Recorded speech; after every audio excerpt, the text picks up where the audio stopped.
What is the holiday? Well, hello everyone. I'm back for like a surprise little live stream with my good friend Justin Thomas from Top Shelf Edits. And I didn't really advertise this or promote this to anybody. So if you're coming in, I'm really glad to hear. So here I'm in Canada. Many of you know that. I'm in Toronto, Canada, and we have a big holiday. So tomorrow is Family Day. So in Canada, we call this Family Day weekend. And if you hate your family, it probably is the worst holiday ever. You would have a lot of angst and probably need to be heavily medicated. But for people who do enjoy their family, it's actually a really nice time where people can get together. So I hope it's a real holiday too. I'm sorry for interrupting, but like I hear all this bullshit about Family Day, and I don't mean to be disrespectful, but there's a real holiday in America, isn't there? What is it? Is there a holiday tomorrow in America? Yeah, it's a long weekend for us too. What is it? Oh, it is. Oh, sorry. What is it? I don't know. Let's see. What I'm gonna put. What holiday? Do you have tomorrow off? Do I, Heidi? I don't know. I don't know. I'm asking you. I don't. Well, people who work 9 to 5, do they have tomorrow off? That's what I'm asking. Yeah, let's see. Okay. Well, hey, Carl. Thanks so much, Carl. Carl's always such a huge supporter. So anyway, it is. I don't have to work tomorrow, which is really nice. Day. Yeah. What is it? President's Day. Oh, it's President's Day. Okay. Okay. Cool. So, thanks, Linda. I apologize to my American friends that I didn't know it was President's Day. So yeah, in Canada is Family Day. So Carl, hopefully it's the most Canadian thing. It is. It's sort of true. Well, what had happened was we never had a holiday in February. So we would have we'd have New Year's Eve, New Year's Day, well, and then we would go all the way through to March or maybe April, and then without a holiday. And by that time, everyone was dying to get drunk or something. So yeah, but they've overcompensated. You always are like, oh, it's a long weekend. For me, it's like it's if you have an aunt with a cat day. You know what I mean? Like it's always so obscure. Like it's weird. Yeah. Why don't you have Prime Minister Day? Why don't you have Trudeau Day or something? You know what I mean? Yeah. Well, it's funny, and every province is different too. So they have different holidays in different provinces sometimes. But I think for the most part, Family Day is a holiday weekend. So anyway, this is a nice excuse to get together and hang out together because everyone's off tomorrow. So I'm very happy to hear that. And Justin and I wanted to just invite you in because we want to talk about some shows that are going to be coming up. And it's going to be a big year, Justin, for shows. Yeah. There's a lot of banners coming out here, a lot of like really good stuff. Shogun being a big one, House of the Dragon, obviously.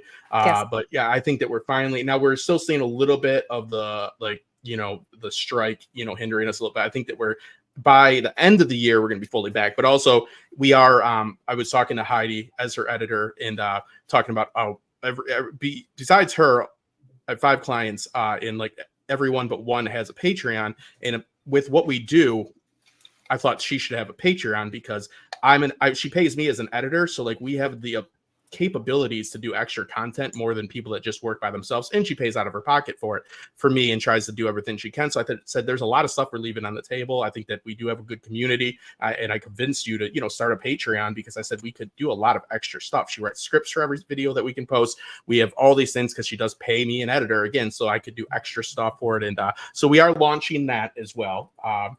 Not a members, but a Patreon. Yeah.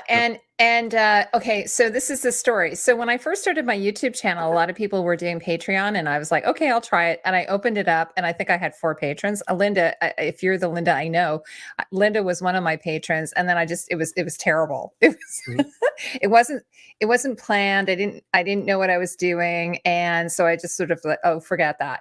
And then I let it go. And so then Justin suggested that I redo it again and then have proper, yes, Carl, what had happened was I had I got somebody on Fiverr to make my banner for me. And so he made me a little CC. So, it's a different Linda. Okay. Thanks, Linda.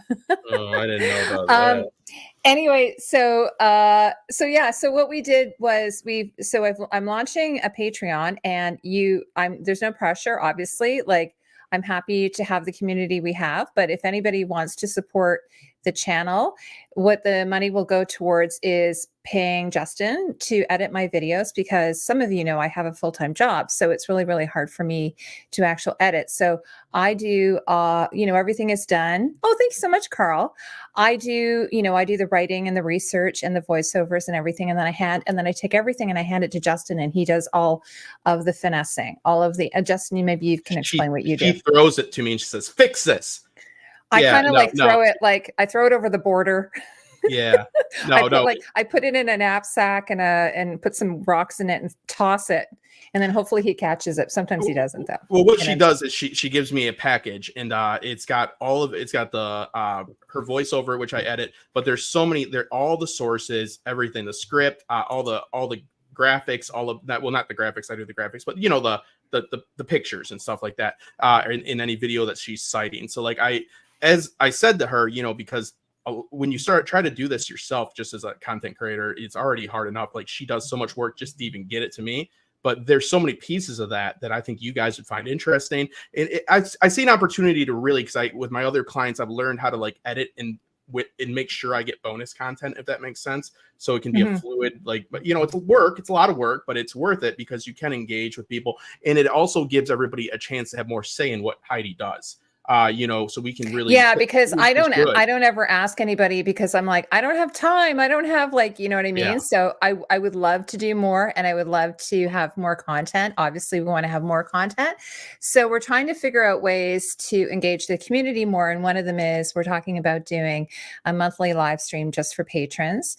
We were just chatting about, we would maybe do like a holiday party once a year where we would all get together on Zoom. I thought that was so fun. I love that idea. Yeah. And Carl could be the bartender. That would be cool. And Justin could probably get us a drug dealer. Oh, really?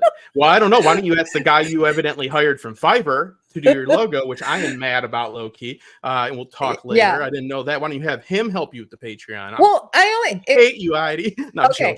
That was ages ago. I did that. It was ages ago. And then, because Jack used to do my brand, my husband used to do like all of my artwork and stuff like that, but he has a full-time job as well, so just stopped bothering him. But anyway, it's a lot of work. I was joking about the drug dealer. No, you're fine. I do know somebody. It's cool. Please don't cancel me. No, I found him in rehab. It's good. But as far as like to the community, because we do want to make videos that people want to watch, because that's advantageous. So there's a way to do this. So I've been talking about Heidi, that of course it's like, yes, we do want funding, but at the same time, there is ways to do this. It makes the content better. Like, it's ways to increase, access to the content, and because people that I feel that are a part of your, like, the people we see here right now and more, like, they're very much so involved in the channel. And I feel that there's an opportunity for a few bucks, like $3 a month to be engaged. And so like, anyways, yeah, enough shilling, but I think that it's going to be a really fun thing. We're going to do live streams. We're going to post Heidi scripts. I'm going to do we're messing around with ideas. The video a day before. Yeah, 12 hours before you get the video. So like, you guys get it first. And also we're taking requests. Like, what do you guys like want to see? Do you want to see her source like how it comes in the package, like you inside the sausage factory? Like, that's something we can do. I can make like flip book of all. Justin's going to do outtakes, because I have a lot of outtakes where I'm like swearing. Oh, so it's always just that'll be my Heidi's potty mouth will be only for members. She's like in France it was a and there was a no. I'm sorry, Justin. And then I hear Jack. It's moving. The mic stand's moving. Yelling at the kids to be quiet.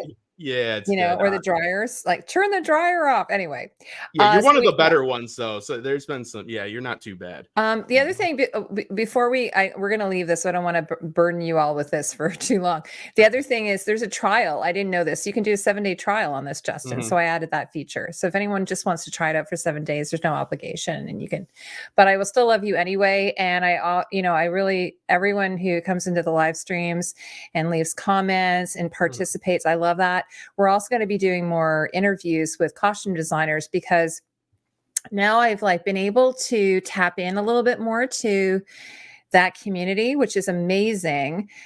Like, whereas before, if I tried to approach somebody, they're like, who are you? And then they would just, I don't know, ignore me. Whereas now they're starting to be like, hey, oh, wait a minute. I know this costume person. So that's really, really, really nice. Patron. I would. Well, you I'd know what? go as I was far as actually, I really would love to do Barbarella. We should do Barbarella. yeah. Well, one thing I mentioned too is number one, the access is something that like because I do like a little bit of content strategy. It's not my exact job here, but I still look around for you, and there's nobody that has interviews like you have out there. As far as costume designers, they are overlooked, and I think that you've given them a spot. Yeah, there's a few podcasters that do, but I think like one of the things is funny. There's this really great interview. I don't know if anybody's read it. It's Cillian Murphy, and he's talking about how much he hates junkets, and I kind of get what he's saying. Like, do you watch all those like like before all the press that they have to do When they do before it in a the movie comes hotel out? and they have to go and everybody has 5 It's minutes and they're like, so how was awful. it like working with Will? Oh my God, did you guys get up at anything? How's the movie going to be? Yeah, it's just, Yeah, and then a lot of times they try to like goof around with the cast and have fun and everything, and I'm like, because I guess they try to make it a little bit more entertaining, and I kind of get why they would hate it. So what's really nice is when I do the costume interviews, is the designers actually I feel they've told me this like. So I feel I can say this.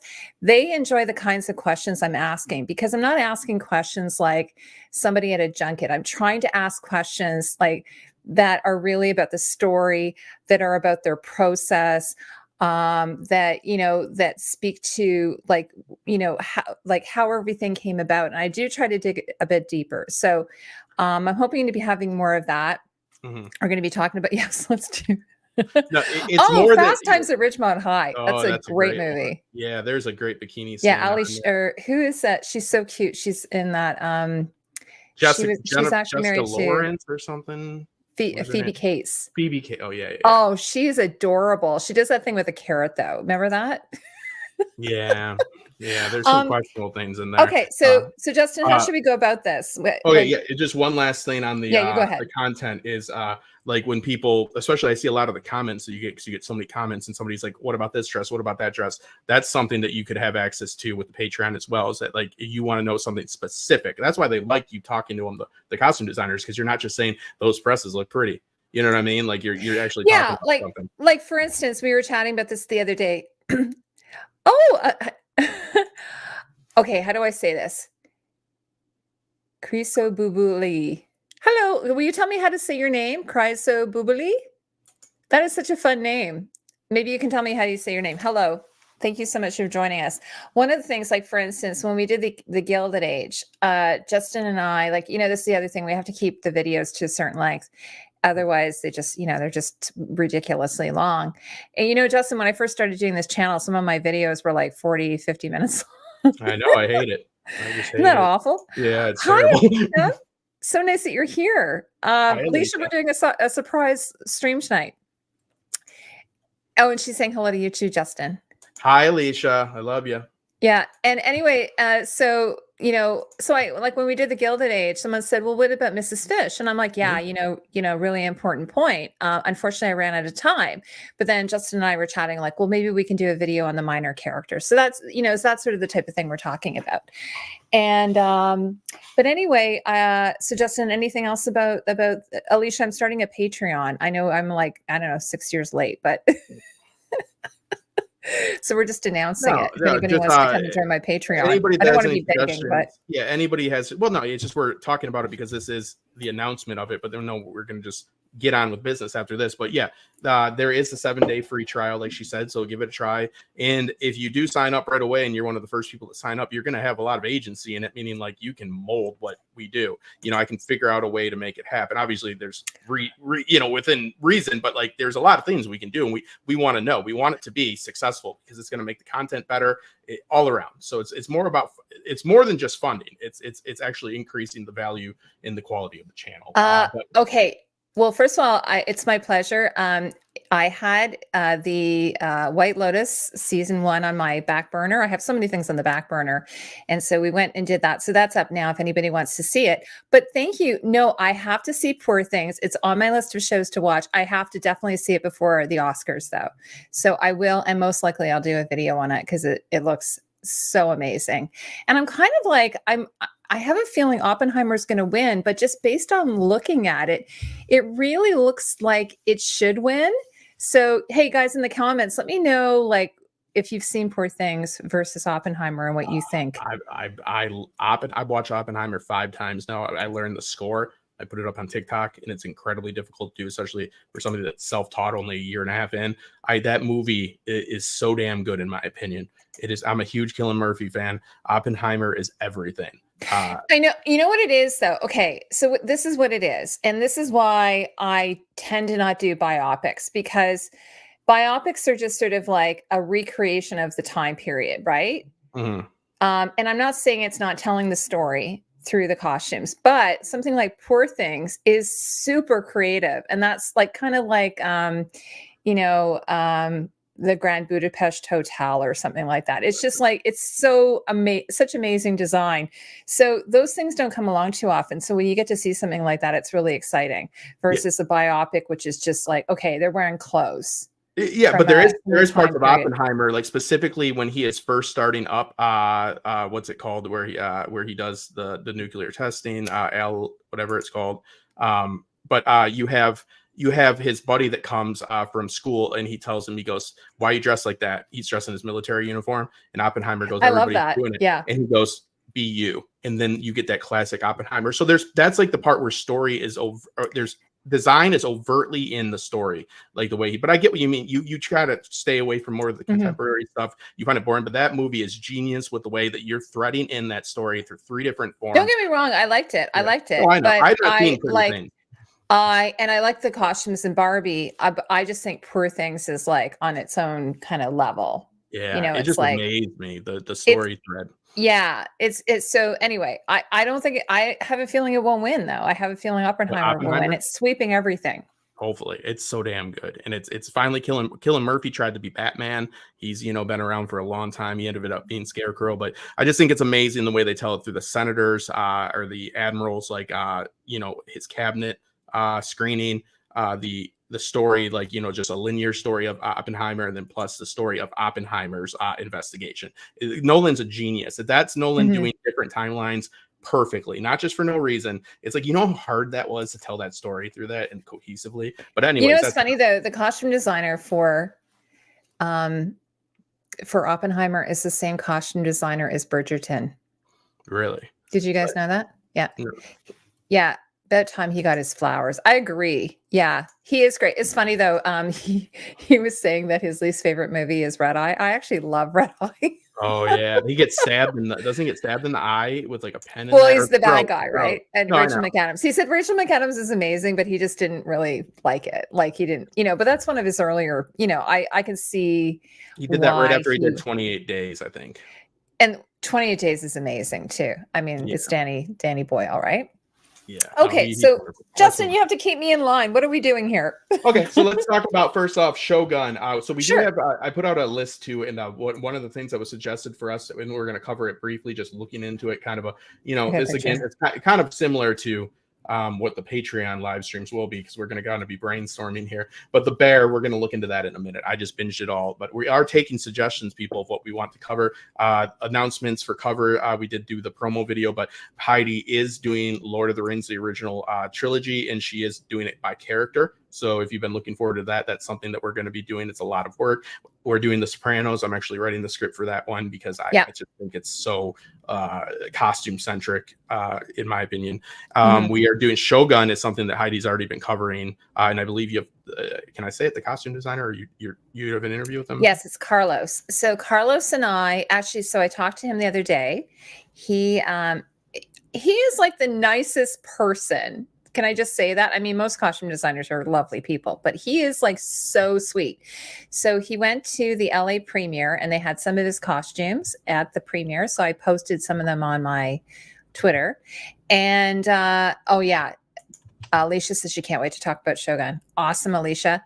So what had happened was, about a year ago, I did an interview with Siam Costumes. And Siam Costumes, they provide fabrics for a lot of shows like Lord of the Rings.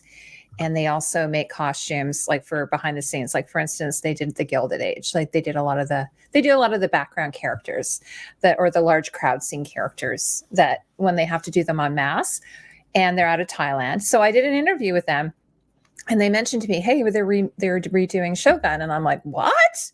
So I was so excited that I I was like, oh my God, you're kidding. Because I grew up loving the original 1980s series. I thought it was amazing. And then Carlos, who's the costume designer of the new Shogun, happened to see my interview with Siam. Isn't that crazy, Justin? Mm-hmm. But at the same time, Lindsay, who Justin and I have done a bit of work with, she knows Carlos. So she introduced me to him. And yes, Carlos Rodrigo. Is this him right here? I got it up. Yeah, that's Siam costumes there. Yeah. So, hey, Royal Fashions, how are you? Hey, William. Oh, I'm so glad you're here. It's really nice to see you. He says, I've gotten a lot of new film and TV costumes since our last live stream. If you ever want to do another live stream sometime soon, I would absolutely love to do one with you for sure. Let's chat.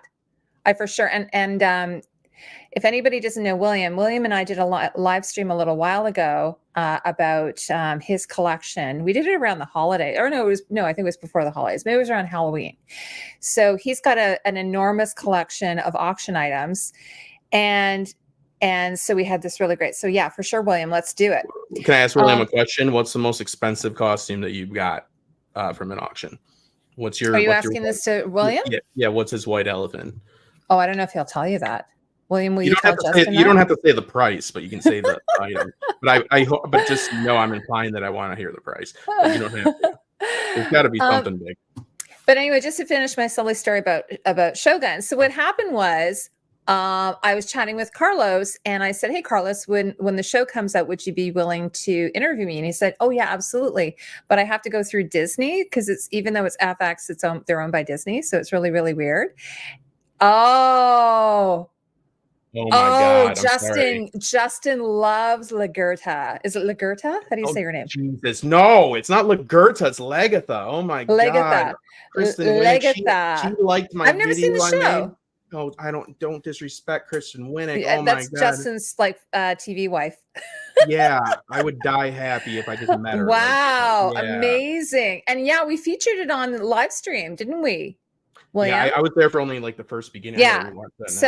So anyway, so what had happened was I went through Disney and everything, and then they were like, sure, you can do this interview. But then I said, Carlos, I haven't heard from Disney.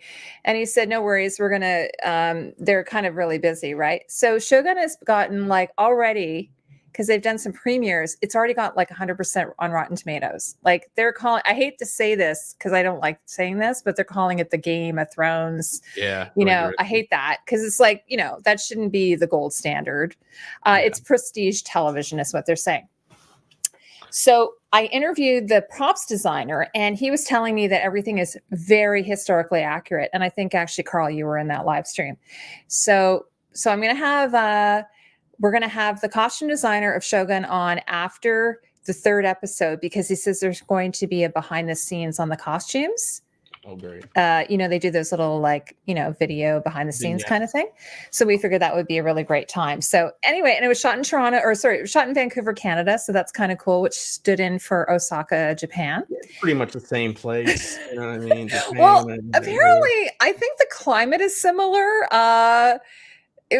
I couldn't believe they did it. Apparently it's the largest Japanese production outside of Japan. Like, I don't think technically it's Japanese, but like the cast is mostly Japanese, and it's with subtitles. So anyway, we'll have to regroup again. Wait, it's going to be subtitled?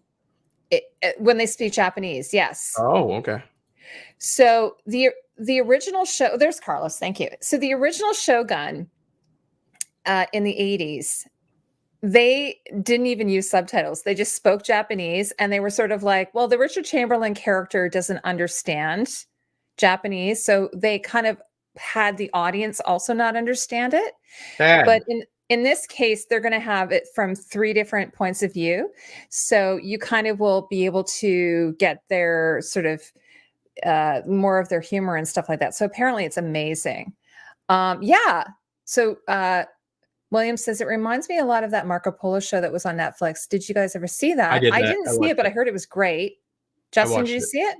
Yeah. It was a little bit of a slow burn, but I did because I am. They said it was it was said it was Netflix's Game of Thrones and it got canceled. Yeah, it was a little bit of a slow burn. I don't know historically. I'm very surprised to hear because from editing your interviews, I know that it's amazing to find out that, and this isn't on the costume designers, it's that they're not directed to do this. A lot of times we're always like us norms, we're like, it's not historically accurate because I looked up on Wikipedia and it's like, you know, and that usually is not their aim because like they're trying to evoke emotion. How do you talk more to this? But it's so this being historically accurate is awesome because I know that the traditional Japanese, you know, wear is so difficult to make and it's so beautiful. So I think that would be really foolish. And it would be a shame, especially in this one. Like Vikings, everybody's wearing leather. Like I would have bought that too, Royal Fashions. Well, when I had Dean on the show, he was saying they actually had like they had horse saddles that were actually from 1600. Like they should have been in a museum, but he was able to buy up a bunch of pieces. Now the costumes were made. But it was interesting though. I watched this YouTuber and he was talking about the accuracy of Shogun just based on the trailer. And most of it was most of it was very accurate, but there were a few things, some things that I thought were really, really funny. One of them was there's a guy who's cutting fish on a cutting board. And he said they wouldn't have touched the fish. They would have used chopsticks to hold it in place while they were cutting it. Oh. So I was like, oh my God, that's crazy. And the other thing he said that I love is that the daimyo would have always had a helmet bearer walking alongside him or a sword bearer walking alongside him. So there was a few scenes where they didn't have a helmet bearer. And the other one that I thought was hilarious, hopefully this isn't spoilers, it's in the trailer. There is a scene where they're in a battlefield and that they're just cutting heads off of people, which is maybe why they're calling it the Game of Thrones of, of Japan. And he said they would have had a bag. they would have had a bag for all the heads that they cut off. And then they would have brought them back with them like collectibles. You know what I mean? Oh, you're hardcore fucking dude or lady when you go to war and you stop and you say, hey, you got the bags, Justin? I go, yeah. Yeah. Because you know you're cutting head. You got those bags. I'm like, yeah, because we're cutting heads. And it would be like, today. And it would be like a 10-year-old boy who had to carry the bag. Yeah, like a little drummer boy. But that's the thing too. We don't know a lot. Like, well, I'll speak, but I can say, I think in general, it's fair to say, disagree with me if you want. I'd like to hear it. Eastern culture is very much so not really well known to most Western people, right? Like, it's really hard to understand, like the eras and stuff with Chinese are Japanese in a lot of Asian countries. So it's like amazing to me, and it's interesting to learn, like, because like they have just like our, they had the chamber of the stool or the, like for like the king, like, so they have those things too. It's just a little bit different, you know what I mean? So it's interesting. Okay, I'm going to say something controversial on here. I know we're still talking about Shogun, but Visenya, I saw that whole thing about casting Catherine as Visenya, and there was a lot of pushback about it online. And the reason is I think she's too old. What are your thoughts on that, Justin? Just do a single in me. You want me to solo you? Okay, there you go. What did you say? I said that on Twitter or X that there was a lot of discussion about Catherine playing Visenya. And she's what? And people said that she would be too old to play Visenya. Because I'm saying this because AK was just mentioning that she thought she would be good. Fan casting. She's ageless. She was here before us. She will be here after us. She is everything. She is the embodiment of beauty. And I think shame on all of you. You should feel like real bad about yourselves for that. She is a fucking princess and a queen and everything. Even a king. She's everything. So yeah, she's awesome. I think the only issue with that, all jokes aside, is that we're dealing with a situation in which she's very, when you get like well known for a certain series. Yeah. Okay, so like I could see that. Like I see a lot of talk about Hedron Caval. I also think that it'd be cool, but also problematic. So I do see she's not too damn old. All right. She opened her first Taekwondo gym, which is a stupid karate. But when she was 16 and she's a black belt and she's like very physical, she's very, she's awesome. She's also a director. I hope she does something good because those other shows she's done after Vikings have not been all that great. It's not her fault, but I think that she could have fit in there because you haven't seen it. Not everybody has seen Vikings, but it is a bit of typecasting. It'd be hard. Like what if they did, what's his name? Ragnar, Travis Fimmel as I love him. You're in Greyjoy. It would be a really good fit, but it might be hard right? Like, so like I kind of see that. I don't know. It's kind of like well, I mean, this is what sort of happened on Game of Thrones is they hired like a lot of unknowns, right? Yeah. And they became huge stars because of it. Carl's saying the Japanese were famous headhunters. Even in World War II, all officers had swords and used them. Yeah. Yeah. I've seen the pictures. Yeah. So, and then, I heard about Henry Cavill as well. I think what I was reading is that they're supposed to be like in their 20s, all of them. Yeah. What Visenya though? Yeah. All of them are supposed to be in their 20s. Yeah. Like she's like 29, maybe. What, in House of the Dragon? Good night. Thank you so much for coming. I sorry I can't say your name properly. I'm terrible with pronunciations.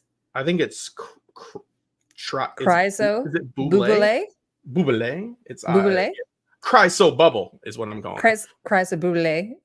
Yeah, Chryso Buble. Would you like Buble? Try some of my Chryso Buble. I would love to know your opinion, by the way. I'm so sorry I can't say your name. On what you think of the accents in the new Christian Dior movie. Their TV show, I should say. I will wait to watch Poor Things for sure. I'm going to watch it. Adieu. Au revoir. Okay, so that with Shogun, though, I do think that because we do have okay, so this is based off a book, correct? Yes, James Clavell. Have you read it? No, my dad did though. I'm thinking of reading it actually. So this is about a Westerner that gets stranded over there. So he's the fish out of water type of deal, literally. Yeah, and they don't. I think what they're trying to do is they're trying not to have it be a white savior story. So that's why they had to change it a bit. Bruce Willis is here, everybody. Don't worry, he's gonna save you. Yeah, like yay.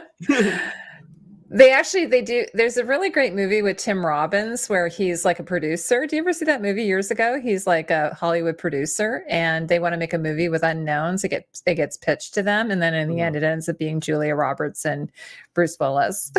Yeah. I'm talking about, what's it called? Tears of the Sun, which is like stupid. It's a good movie, but it's like stupid. It's not realistic at all.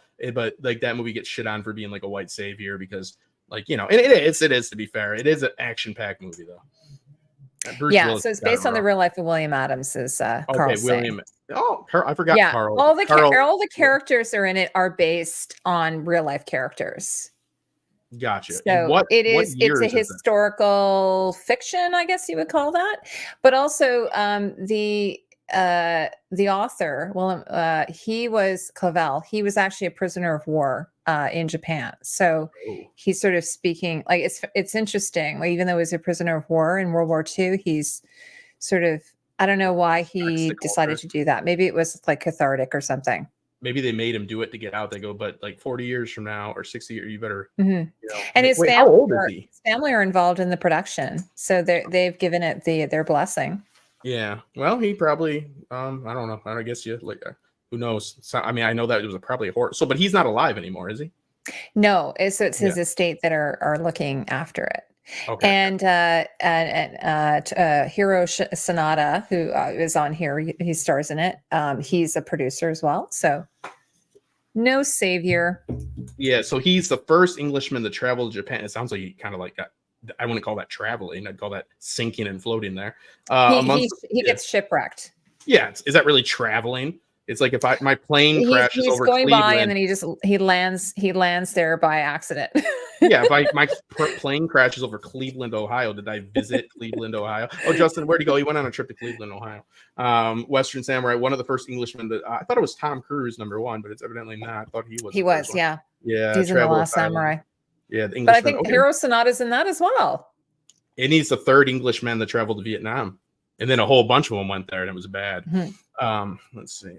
The Jesuits. Yeah, it's so funny because the actor from the morning show is in it, and I was looking for him and I couldn't even see it, and I realized because he's actually on the morning show. I apologize, I forget his name. He's actually got black hair. He plays one of the anchors on the morning show. If any of you watch that on Apple TV, but in this, his hair's grown out. It's gray and long, and he's got a full like white beard. So I didn't even know it was him. I didn't even recognize him. He's not one of the Jesuits. I think he's one of the Portuguese. So I'm actually really excited because in the trailers they featured the Japanese quite a bit, but they haven't featured all of the other characters. So I'm kind of excited to see how that, as Carl's saying, that subplot is. Because the Jesuits are trying to like start business, like start factories, or what's going on there? They're trying to convert everybody. Yeah. Over to Catholicism. And so Mariko, who's one of the main characters, she is a Catholic. She's converted Catholic, and she speaks multiple languages. Because there were some, people were complaining about, because the actress is actually from New Zealand, but she's Japanese, like that's her background, and she has like perfect English. And I think they were complaining that she didn't have an accent, but she speaks multiple languages. So I don't know if she would have a Japanese accent, to be honest. She's from New Zealand, which is like the last place we've found, so it's like pretty abstract, right? You know what I mean? Like, what is? I don't even know what it like. I know some Kiwis, but yeah, it's a colony. Yeah, what's his name? Keen McKay is from New Zealand, I believe. Yeah, it's a British colony, like Canada is and Australia. Yeah, you bet.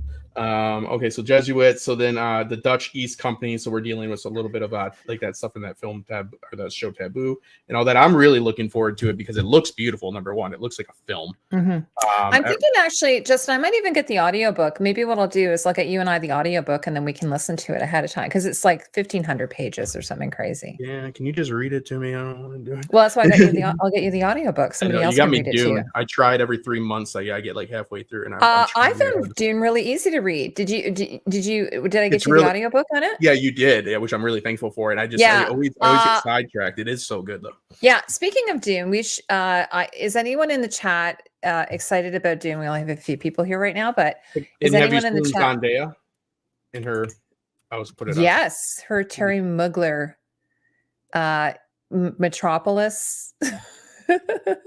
There was some backlash. Apparently, Anya Taylor-Joy was wearing this sort of burqa style abaya outfit.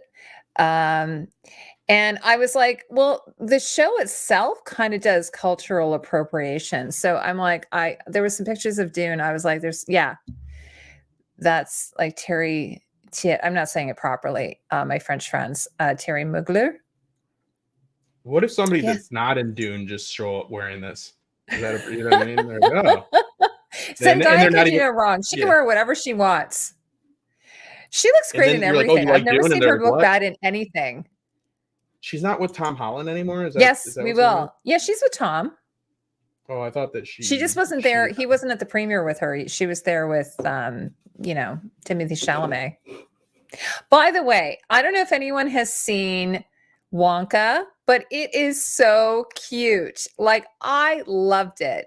I watched it with my family, like my children, like grown children, almost grown. And I thought it was so good. It didn't get the best reviews, but it's such a sweet movie. Like, he's not the best singer or anything. It's a musical, by the way, and in case anyways. But anyway, so Alicia wants to do Dune with us. Yeah, I say yes on that. I love Sexy 3PO. Yeah, and it's funny. I'm saying Metropolis because C-3PO is based on Metropolis. FYI, in case anybody didn't know that. Carl is like he is very well informed. Have you noticed that, Justin? I have. Yeah, no, I think that Carl is. I want to see a picture of you, Carl, because I have a feeling that you look like Wikipedia. Like, you just look like a piece of data. Like, you know what I mean? Like, I'm not sure that he's just not like Chat CPU. You know what I mean? So I say one word and he's like originated in blah blah blah. I know.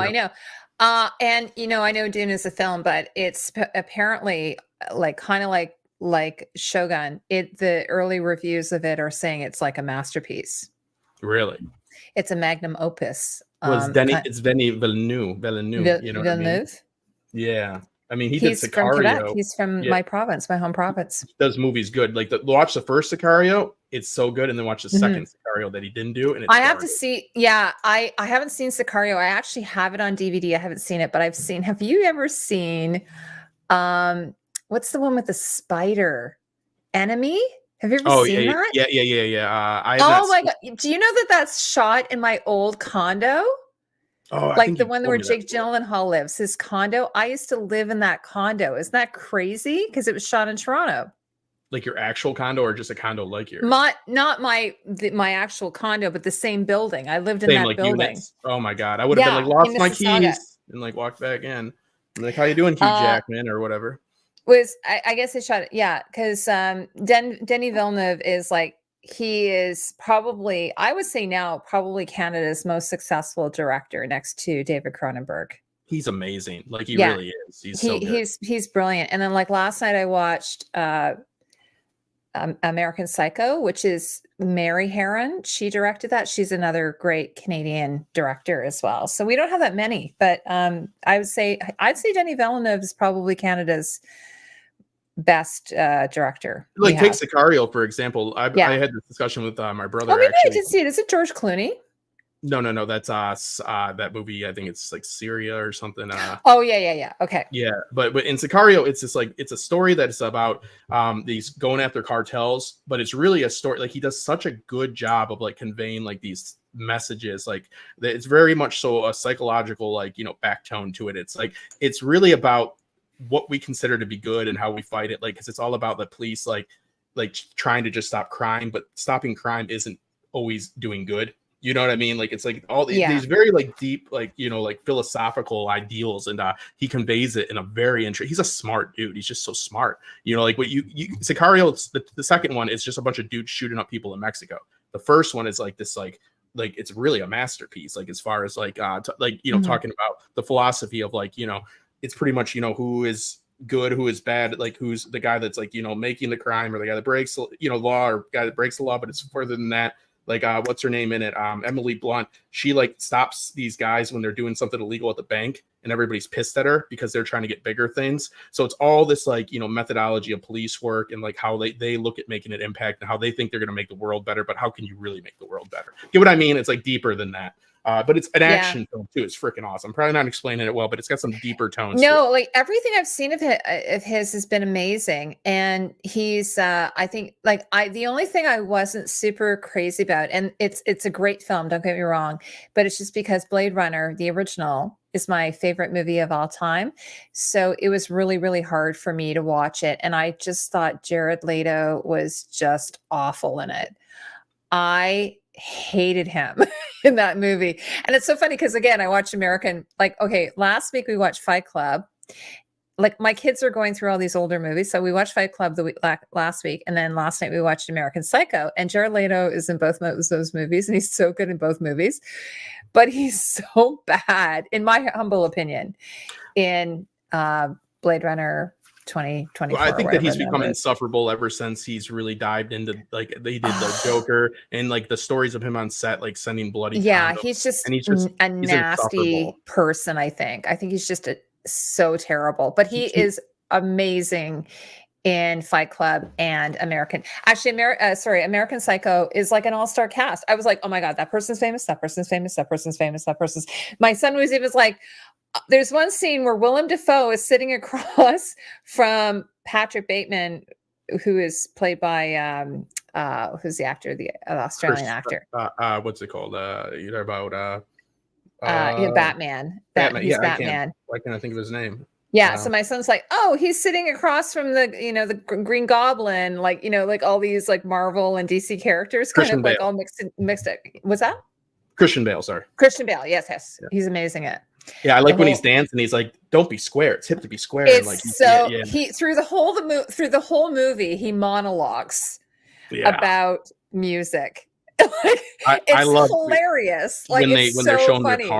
Their business cards, and he's like, the business cards was so the whole thing is hilarious. It's such a funny movie, and even Fight Club, same thing. And I was like, actually, I was seeing parallels between Fight Club and American Horror Story. And I suspect that David Fincher probably was a fan of American Psycho because he does that whole thing with the IKEA. Like he's got in the apartment, all of his items in the apartment. Yeah. He shows it up on the IKEA, like an IKEA catalog. I love that. Yeah, it's got the narrative on consumerism. Like both films, Fight Club and American Psycho, have the consumerism aspect about buying things, owning things, and in status and so forth. Yes, I watched Adam Savage did one on the ID, the Blade Runner ID, and they had the exact same machine and everything like that. And actually, Ro, who I was mentioning to Justin earlier, Ro's a huge Star Wars fan, but we've done a couple of shows together, but I got him like loving Blade Runner or what have you. So he sent me Zora's ID. And it's funny because her last name is Salome, which I thought is funny because that's the dance of the seven veils. She dances at the club with the snake and everything. So I thought it was really, really cool. Is that another movie about Ryan? What's his name? Ryan Gosling becoming a real boy. Is it? Because you know what I mean? Like there's about a few. I love it. I'm joking. Are you talking about Jared Leto? Yeah, no, I've heard Jared Leto. He is 50, but he looks super young, right? He was really good in that movie about those fucking offices. What is it called? It's called WeWork. That was so good. I haven't. Yeah, you really like that movie. Oh, it was a television show on Apple. Watch it. The video we have of our what's it called? Movie with it's the movie where they're all like he's like sleeping and going to work. It's not a movie, it's a TV show. What the hell? Oh, Severance? Succession or not Succession? Severance. Yes. Severance. The way I edit, yes. Which, by the way, I don't know what's happening with season 2. I don't think it's gonna be till next year because of the strike. If you watch WeWork or whatever, it's like a spin on WeWork, and then you watch that video, that Severance video, I was just so into the editing of that WeWork. That's why you have all those different panels in that, because I wanted to mimic the style of the show, because it's always like somebody starts walking down a hallway, it flips up in the corner. Then like you see the other angle, there's like 4 blocks of like everybody moving at once, and it's done so well. I loved it. Like I was obsessed with it. That's why I did that video like that. I was like, I don't even care, Heidi. It turned out good. But yeah, I got real artsy with it. Yeah, Carl, I don't know if you saw the video interview we did with Prop Store. They were auctioning off Sora's plastic raincoat and Decker, one of his outfits or what have you. So that was really, really cool. And while I was doing the interview, I said, so I noticed like Adam Savage does a lot of stuff, like covers a lot of the auction stuff. Does he sort of I made a joke. I was like, so does he just sort of show up at your shop? And she said, no, actually he does. He'll just sort of like, I was joking, like, so does Adam Savage just sort of like barge in like, hey man, I want to see this like Batman car or something. He goes, yeah, no, actually that's sort of what he does. He just sort of shows up. So he's from Mythbusters, right? He's from Mythbusters. Yeah. So, Prop Store have 2 offices. They have one in the UK and they have one in LA. So he just he probably doesn't live that far from the LA one. So he just sort of goes. He's probably on his way to crash a helicopter into like a tank or something. He's like, hey, what are you doing today, Adam? He's like, I'm going to shoot some traditional 1700 cannons at each other in the desert. You know what I mean? He did this video and I actually followed it. It actually works. He said that if he needs to have a nap, he'll take, like him and his wife do this. They'll have a cup of coffee. They'll have a 30-minute nap. And then when you wake up, like you can't sleep longer than that. Maybe it's 15, 30 minutes. I think you can't sleep longer than that. And then when you get up, the caffeine is starting to hit you. So you feel really rested and really awake. So if you need to be like, awake. Mm-hmm. And I actually tried it and it totally works. Yeah, they're called power naps. I don't know. The caffeine. Yeah, but you have to have the coffee before the power nap. Yeah, you don't want to go into a deep sleep. You don't want to go into a deep sleep. Exactly. Yeah, because you wake up. He probably does a little bit of math, and he does like 10-minute nap, and he's good. He's a really cool guy. Like he seems like a really nice guy, and just super interesting. And it's nice to see someone on YouTube like that. I love that. Yeah, he's an inquisitive man. He is. Yeah, and. So anyway, we were talking about Shogun. So that's one of the shows that we're going to cover. And hopefully you guys, I have a feeling once the word gets out, because I mentioned it to Tony Teflon at one point. I'm like, hey, Tony, you going to watch Shogun? And he's like, oh, what's that? I don't even know. So I think it's because it's not on HBO. I think that it really hurts it to be on FX. I hope it doesn't. I hope that people watch it because I think it's going to be fucking amazing. Like it's the best looking show since Westworld season 1, in my opinion. Like as far as the look of the show. It's beautiful. It looks cinematic. It's great. Like you said, there's so much work into it. I'm hoping it's going to be a hit because I'm going to love it. Yeah, and one of my concerns about it when I saw the trailer is it looked really dark. Like, I don't mean like, depressing dark, but just the color filters, the color grading, kind of like on Game of Thrones, got to that point where everything was so dark and you're like, what? Like, I can't see it.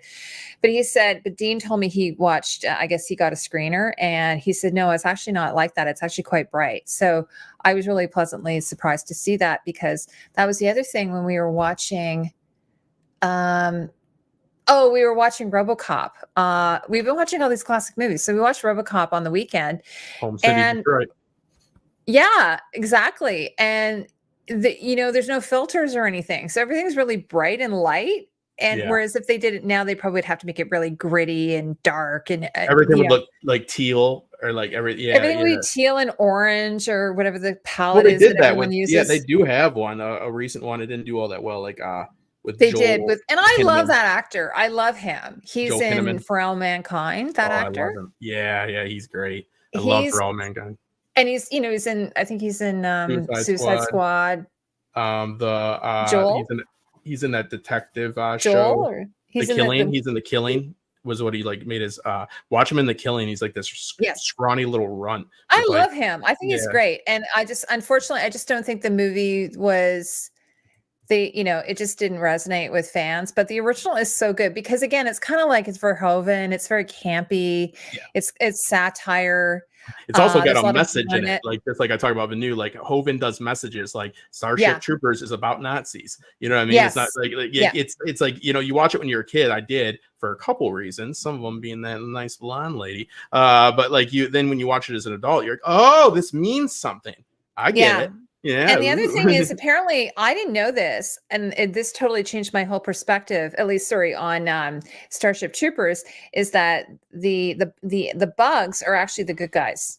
Mm-hmm. Yeah, did you see that review, or they talked about the bugs? No, I didn't see it. I came to that on my own, Heidi. Oh, you did? I didn't. I'm stupid though. Yeah, I was like, those guys are Nazis. It was because they kept like running in. They were all like hyped up, like it was all this like freaking propaganda and stuff. So I mean, look at the cast. Besides Gary Busey's son, which I guess he fits too, but like the cast is a bunch of blonde haired, I love Casper though. I love him in that.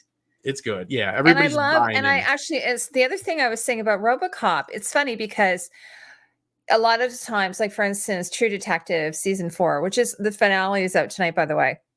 I haven't watched it yet. It's funny because there's a lot of it's shit, it's terrible, it's crap, but it's actually the most it's set records, apparently, the new one with Jodie Foster. And there were a lot of people going, oh, it's woke, and it's, blah, blah, blah. Now. Same with I was mad the other day because Pedro Pascal, people were like calling him. Someone called him the most terrible name. I couldn't even believe that. Well, that guy in the comments on Twitter when I said I agree with you, and then he let me know, and thank you if you're watching for letting me know I was wrong, and I did change my opinion right away because I love the casting. But and the people that brought up race in that post that you posted, because that guy was like, so Heidi posted this post on Twitter that saying like, this is racist, which it was because the article was the one putting, oh, here comes the diversity. They're the people that are saying that stuff. Like, it's not, we don't think that like it's racist for any other reasons other than they made it about race. These people. We're talking about Fantastic Four, by the way. Yeah, the Fantastic Four. And they're like, this article's like, oh, here comes the woke diversity and all this. And it's like, and everybody that thinks they don't want to be a sheep, they're like, oh, I don't like that. You know what I mean? And they get all mad. I think it's a great cast. So they were saying that Pedro Pascal is ugly. That's the first thing. Which I'm like, what planet are you on? And secondly, that it was a diversity hire, which was ridiculous. He's Chilean, isn't he? He's Chilean. Oh, yeah. I said Chilean. That might be racist. He's Chilean. I think I did a racism. I did it. My bad. And then the other thing is they were making fun of Eddie from Stranger Things, who is also cast as that he's too ugly. Wow. And I'm like, wow, because it's not like Chris Evans or something. So like the whole thing was just awful. Yeah, no, but it's got the guy from The Bear, the guy that plays Richie, which we're going to talk about a little bit. So The Bear, it's good. I mean, it's probably going to be terrible. I mean, it's like their 17th time trying to make this movie. And then Vanessa Kirby or whatever, she's like, Bond girl. Yeah, she's just like a Bond girl, I think. Sorry, Catherine, but Vanessa Kirby. So anyway, So anyway, so what I was trying to say is when I was watching RoboCop, I was actually pleasantly surprised. I was like, wow, this movie was done in 1980. It was a diverse cast. It had women in roles of power Yep. and scientists and executives, and so it made me laugh because people were going, "Oh, this show is so woke," and I'm like, meanwhile, Verhoeven, back in like Starship Troopers days, it was a very egalitarian society, even if they were Nazis, but he had women and men both serving in the military. They'd even shower together. They did everything together, right? You can go, okay, that's dumb, but it Heidi, was stop talking pretty. about the pros of the Nazis. Stop. Yeah. And then what do you call it in RoboCop? His partner is played by a woman, who's Karen Allen, and so it's just like. So that was like 44 years ago. And then now people are getting all pissed off because there are women in positions of power. And I'm like, meanwhile, that's been happening like Ripley, in Alien. Just watch the movie. If you don't like it, you don't like it. Don't come. But anyways, with RoboCop, what's interesting is it holds up really well. Even they have a few weird at the end, that the one robot, like it looks. It's Tony here. It's like claymation, I believe they use in it. But you're right. Like the movie actually for the effects, like it's great. You know, the only claymation they use or stop motion is with this one. That one robot thing. Robot. I actually kind of liked it. It actually was kind of cool, but everything else was kind of practical. I didn't see any other stop motion. To the point of what's his name that plays RoboCop was like almost dying, like from being in it. Like it was terrible. Like when Joel Kinnaman did Peter Weller, was it? Yeah. Oh yeah, it was bad. I didn't know that. Yeah, it was so tight. It was. I'll buy that for $1. Yeah, your RoboCop. Yeah, that's not how Detroit really is, but it's close. It's so Detroit though. Yeah, he got shot like 80 times, like in the first 2 minutes. I'm like, yeah, that makes sense. And then Red from that '70s show is the bad guy. It's so great. Yeah. But anyway, did he ever have hair? Sorry, but did he ever? No, he had a little bit of hair. He had a little bit of hair. 40. He always looked 40. He still looks. He does. Yeah. I was saying to Jack, I was like, he's kind of, I think actually, I know he's playing the bad guy. He's actually kind of handsome, like when he was younger. I think he's kind of like Michael Ironside. Like, when he was a little bit younger, he was kind of handsome, I think. Not your traditional handsome. Same with Peter Weller. Peter Weller had amazing cheekbones but there was something slightly off about him that didn't make him like, supermodel good looking, but I could see if they had altered him slightly, he probably would have been like very, very gorgeous. Well, he has a history degree and he lets you know it even in Sons of Anarchy. He's a professor apparently. Yeah. Watch his like things like when he does like a Roman thing, he's like Syracuse 2000 BC. You know what I mean? And I would be like, that would be so amazing to have him as your professor. Well, in Sons of Anarchy, when you first meet him, he's like this old like cop, and like they say some Persians did something. He's like, Persia hasn't been a country since blah blah blah. He's like there are, you know what I mean? Like he just he wrote that in. He goes to like the writer. He's like I have a degree and I'd like to yell about history for a little bit. He's like they're not Persians or Iranians or something like that. I don't know. You know what I mean? It's like he just slips it in. He's he's funny though. Okay, so we've talked about Shogun. Guys, let us know in the chat if anyone's coming in now. We're just sort of talking about what we're excited about for the coming year. What we're we want to kind of get your feedback on what you'd like us to cover. And Justin is, if anybody doesn't know, I mean Justin's my friend, but also Justin does my editing for my videos. So we're trying to come up with some content strategy and sort of think about what we want to talk about. So for sure, we're going to do Shogun. And that's going to be, let me call my mom really huge. Quick. Mom, you're going to call me? I've got a friend, Mom. Yeah, it just happened. Yeah. Are you calling George? Call my mom. Yeah, no, yeah, she said it. Thank you. I love you. Bye. Okay. You want to talk about House of Dragon? Yeah. So what are your thoughts on the coming season? I haven't so the Dragon Demands, he's been covering everything, and I don't tend to pay attention to casting and stuff like that because I'm just like, I don't know, that's not my bag, I should say. But one of the things I did notice he said is they didn't have a trailer at the Super Bowl. He was expecting maybe there would be a trailer, and I am kind of surprised we haven't had more promotion on this. Like, what are your thoughts on all that? Yeah, there hasn't been. Well, I think the Super Bowl, because it's like the first off, not to get into like the issue with streaming and all that. I think that is no longer worth the bang for it's not, for the buck. I think that it's Oh, okay. yeah. So I think that's part of it. Like the smart people are just like a 3-second commercial. They're like, go look at our trailer on YouTube, and then it's like they paid like 30 million for that. You know what I mean? So but as far as I'm looking at where they're at in the production so far. So notes when I'm looking this up to see where they're at. I remember I was on some of your streams and I was kind of pissed because I was like, you shouldn't have me on, because I just like, I'm not like always so thrilled about things. Like I thought that like I was a little bit annoyed with the show. I thought like everybody was just like, it's the best thing ever. And I was a little bit annoyed. Now I've watched it back and I think it's the best thing ever. Like, so like I like it way more on my second watch. Oh, maybe I yeah. should do that then too, because I think part of my problem is I kept getting I was having this issue with the costumes, and it's funny because more recently I've seen a lot more people online bitching about the costumes, but I was like, well, what do I know? She won an Emmy for it. So, I don't know anything, I guess. But they have a new costume designer coming in, and I have an insider who told me they actually agreed with me about last season. And they said that the costumes this year look amazing. They're going to be amazing.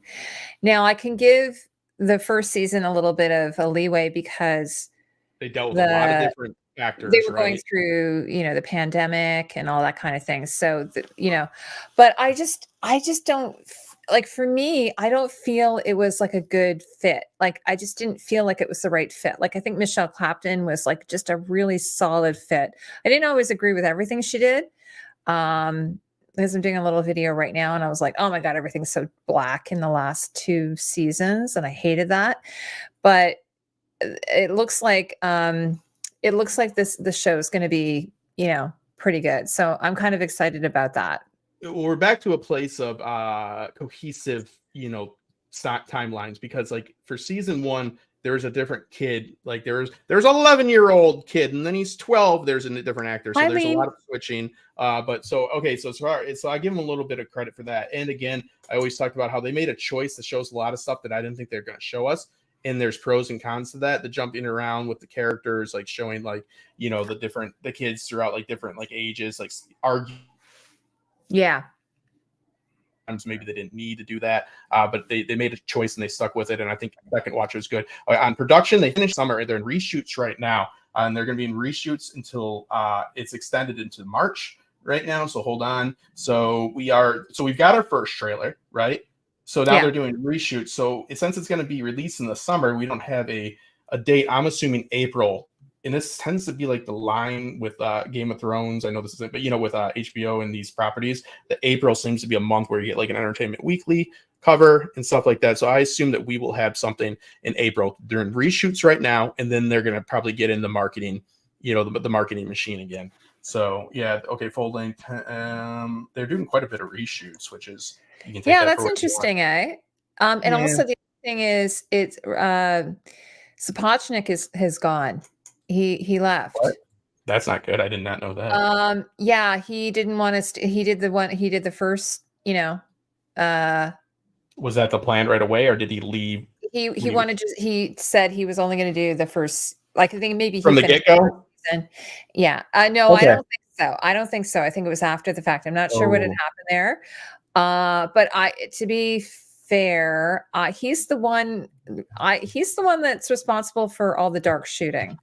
Well, but he also had to do all the battles. He did Battle of the Bastards and all that. Mm-hmm. Yeah. So like, and I think that's just Game of Thrones. It's like in general, they're like, can anybody see anything? And one guy's like, yeah, he's like, make it darker. So I think that Miguel, I know the connection you're making, but to be fair, if we looked at his credits, Heidi, I would assume that I know for a fact he has the most battles, that he did all the battles. So battles, you know how that goes. It's darker, right?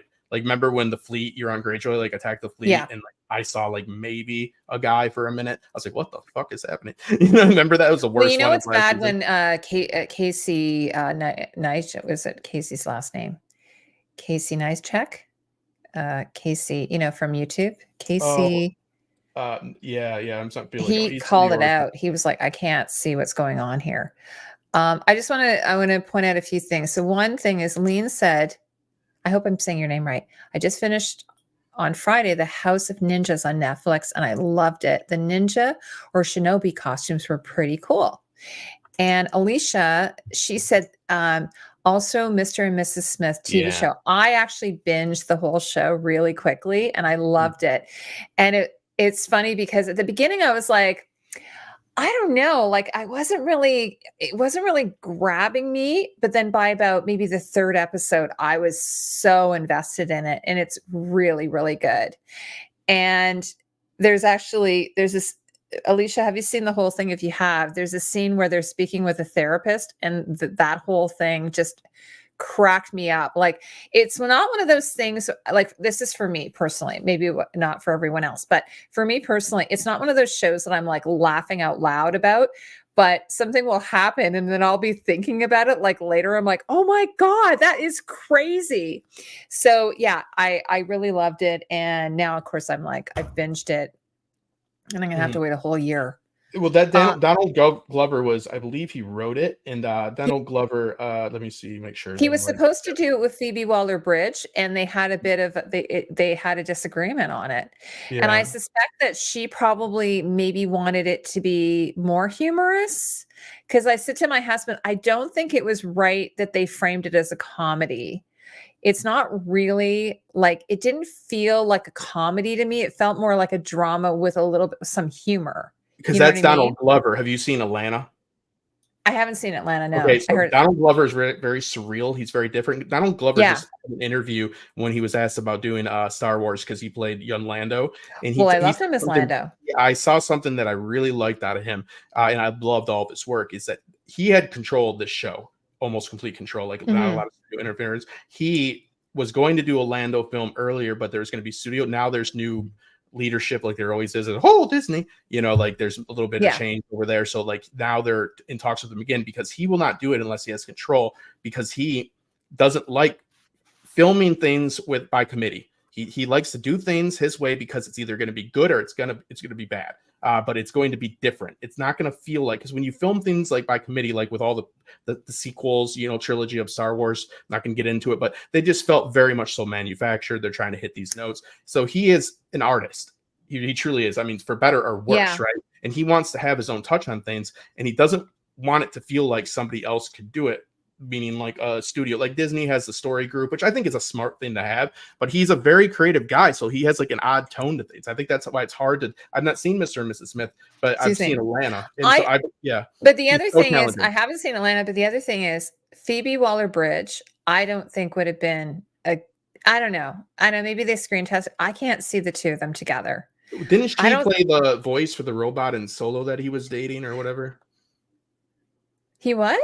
Remember in Solo, he had like he was like, it ends up being part of the Millennium Falcon's like consciousness, which is terrifying. Oh, okay. Let me look it up. I think she played the droid that, and they had a relationship. Oh, okay. Well, I mean, she's, I watched her show like Fleabag. Yep. I thought it was great. But I just can't imagine the two of them being Mr. and Mrs. Smith in the show. I don't like it. Just the girl that they cast, I think was way better. Like I think it was really good. Like at the beginning I was like, I don't know, like, but at the same time, like they're put together, right? They're not like, it's not like the original movie. They're assigned together. So the algorithm or what have you tries to find chemistry, they try to figure out, okay, would this be good chemistry? And then sometimes it is and sometimes it isn't. So you don't know, but I can't imagine that the way the story arc went, that Phoebe Waller-Bridge would have been a good fit with him. And so it was good that they kind of parted ways, because they're both talented people. It just wasn't right, I guess. She's a very brash person in her acting. She plays a droid, this L363, I think, or whatever. Is it Solo? Yeah, in Solo, the I droid. love Solo. Remember in Solo, so she voices that droid, and there was so like I think that they were trying to do that, and I think there's issues with that. We just talked about when people are known for certain things. So it's like, okay, so now these guys are in a relationship again, and like you said, like I have not seen this. Her name is Maya Erskine. Yeah, I've got a picture of it here, I think. Which she's I think it helps to have unknown.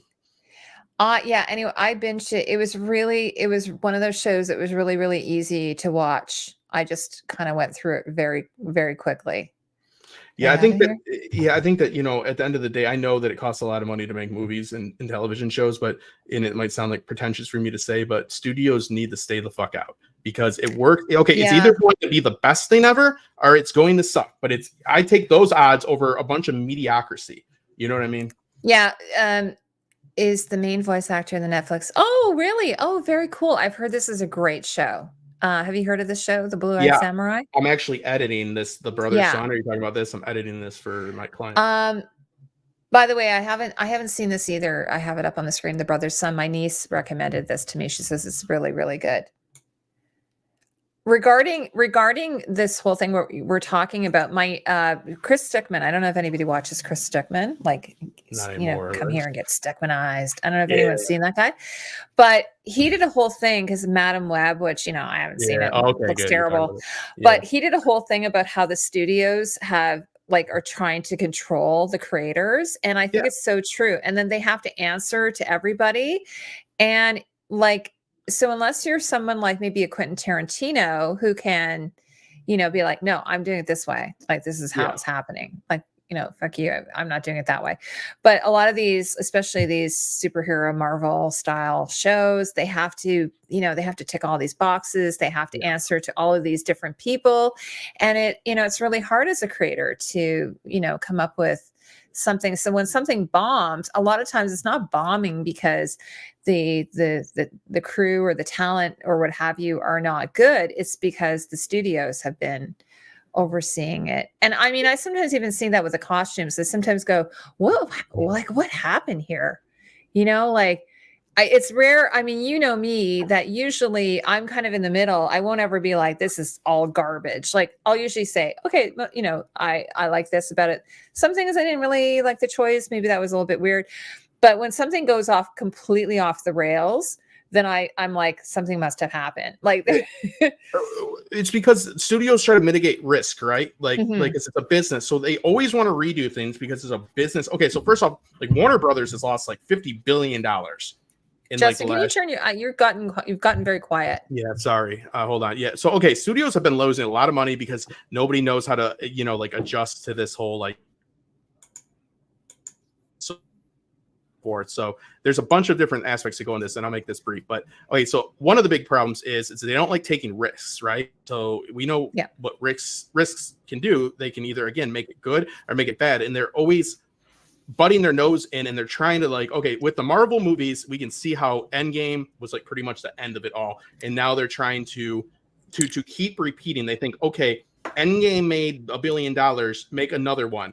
And it's come down to them counting on. Notice how many multiverse. I'm fixing my mic. I'm trying to keep my brain. Notice how many. You're still a bit quiet. I know. You guys tell me in the chat if you can hear Justin. Okay. It seems like you got quieter. I'm gonna get it. Hold on. So I'm too loud though. Have you noticed how many multiverse movies there's been in recent years? The last 3 years. Yeah. Well, and Into the Spider-Verse is the animated one though is really good. Yeah, that's the best. Yeah. Yeah, but the multiverse of madness and all that nonsense. All those is a bunch of references and a bunch of people clapping, saying, "I know that." There's that guy can you hear me better now? Can you hear me? Hey, Natural, how are you? She says, "I'm super tired of studios blaming China for why the movies are bad." Yeah, no, do they blame China? What do they say? Well, okay, you can't do certain things in China, so they make different versions of movies for China, and so forth, because China has very strict rules about the type of stuff you can depict. But anyways, so okay, first off, Dakota Johnson for Madam Web said the movie's bad. She's the main character. It's the Spum universe, the Sony, it's this manufactured bullshit fucking sorry for the language, connected universe. Thanks, Alicia. Alicia says she can hear you loud and clear. Okay, yeah. So we're dealing with a situation with nobody wants to take risks. They have lost their plot as far as they were working towards something with Endgame against Thanos. That happened. That was great. Now everybody's left for good reason, and now they think, instead of thinking how can we do something else good, they think how can we do this again, right? Because they don't want to take risks. That's why there's so many remakes of things. So studios, it's a catch-22. It is a business, but it does suck because guess who notes come from? Lawyers. those executives are lawyers. They usually have law degrees. So there's a lot of stories about like lawyers, literally, and I hate to be a dick, but they have law degrees, most of these associates. So like they'll give like a guy like I hate Donald, to be a dick. but they give like Donald Glover. Imagine some guy that went to law school, like giving Donald Glover like some notes on how to be funny, right? Like did you ever look into the Sony leaks? I know I'm a little bit over the place on here, but like there was some really interesting insight into like how Kevin Feige was fixing what Andrew Garfield's Spider-Man. I think it was the second one. And that was when they were trying like to re-merge Spider-Man with Marvel. So it's Sony. So the Sony leak showed Kevin Feige and Kevin Feige is good at what he does. He was like, don't show New Yorkers rioting was one note. Which is like, that makes sense, right? Like, stop. Okay. Like, it's okay. The next note was Andrew Garfield is all over the place with his emotion. I don't know when he was giving acting notes to the actor. Yes, but he is because they were merging it in. Oh, so okay. Well, this is what Stuckman talks about Sony, though. He's saying about the two Spider-Man, and Venom and the Venom sequel, but Feige is good at what he does. Not everybody is. So these are things that like they asked him for notes. He says it's all over the place. There's too many villains. He's like, focus more, just simple stuff, things that make sense. But sometimes it's like, how can we fit in so Iron Man can be in here? How can this fit in so we can have Batman come back? Like, it's not organic. So if you're trying to write a story and some dickhead comes up to you and he's like, well, we'd like to have the Flash like run in here really quick, right? Because they know that people like a certain character. So how can we shoehorn him in? So it's that's kind of like what The Boys does, right? I love The Boys because The Boys is sort of like they, because they have a whole franchise, they have a whole property, IP, and it's kind of like Marvel, and so they sort of, they have the TV shows, they have the movies, they have the action figures and all that, and so they sort of show that the marketing, and they test on Instagram or they do polls to see how these different characters are. So it sort of feels like that a little bit. Well, they want to connect things. They want to tell a good story. I don't want to be like the person like they don't want to tell. But the point is, they're too focused on connecting the stories with like their credit, mid-roll credit, like vignettes and stuff to like see what's happening next. It's not about how is this movie going to be good, Madam Web. It's how is Madam Web going to meet Venom, right? Like, how are we going to do that? How are we going to get from point A to point B? And it's not like, and it's sacrifice of a story, right? It's like, how do we get Han Solo to have to fly the Millennium Falcon with Rey, have him like be in debt to everybody, have him be running from different people, have him lose all of his character progression from the old films, and put him in this situation because that's what we want for the story. We want to see him do this again. Get what I mean? It's not storytelling. It's just it's abusing characters and trying to work off of nostalgia too much. So it's just they need to stop trying to build worlds and tell us a story. I think that we need more movies that aren't connected to a universe because that time has passed. But studios have a hard time understanding that. They really do. And the reason they make remakes so much because there's the money. They see they're losing a shit ton of money. So they say this worked before, we'll do it again. It was really weird. Like, so on the weekend, it was this week, Jack was away. And so I was like, oh, maybe I'll watch something. So I started watching one day. And then I'm watching this and I'm like, I've seen this story before. Where have I seen this? And I realized it was an Anne Hathaway movie that was done in 2011. So it was not even that long ago. They made it into a Netflix series. But the problem is, I know what happens. Like, I know the ending. And I'm like, I can't watch this because I know the ending. And so, it's like they've run out of ideas. They don't have any, this is why I love A24, because A24 always comes up with some really bonkers, like crazy they drop acid and they write a script and they're like, even if you go, oh, Beau is Afraid is like just the nut bar or something like Charlie Kaufman would write, like Dean John Malkovich or something, or it's new, it's fresh, it's Schenectady. How do you say that word? We have a comment about how Andrew Garfield was really AK. I agree. Andrew Garfield. Here's the problem with like these, for example, Spider-Man again. Okay, right? What do? How many times do we need to see his uncle die? Right?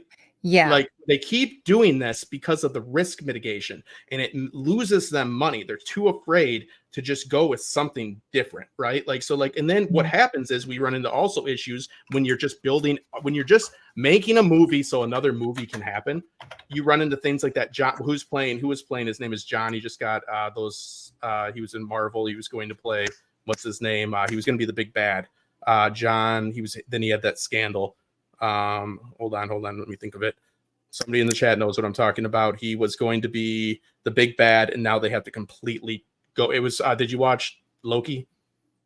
Him. Oh my God, yes, Jonathan Majors. Thank you. Sorry, guys. Okay, so look at what happened there.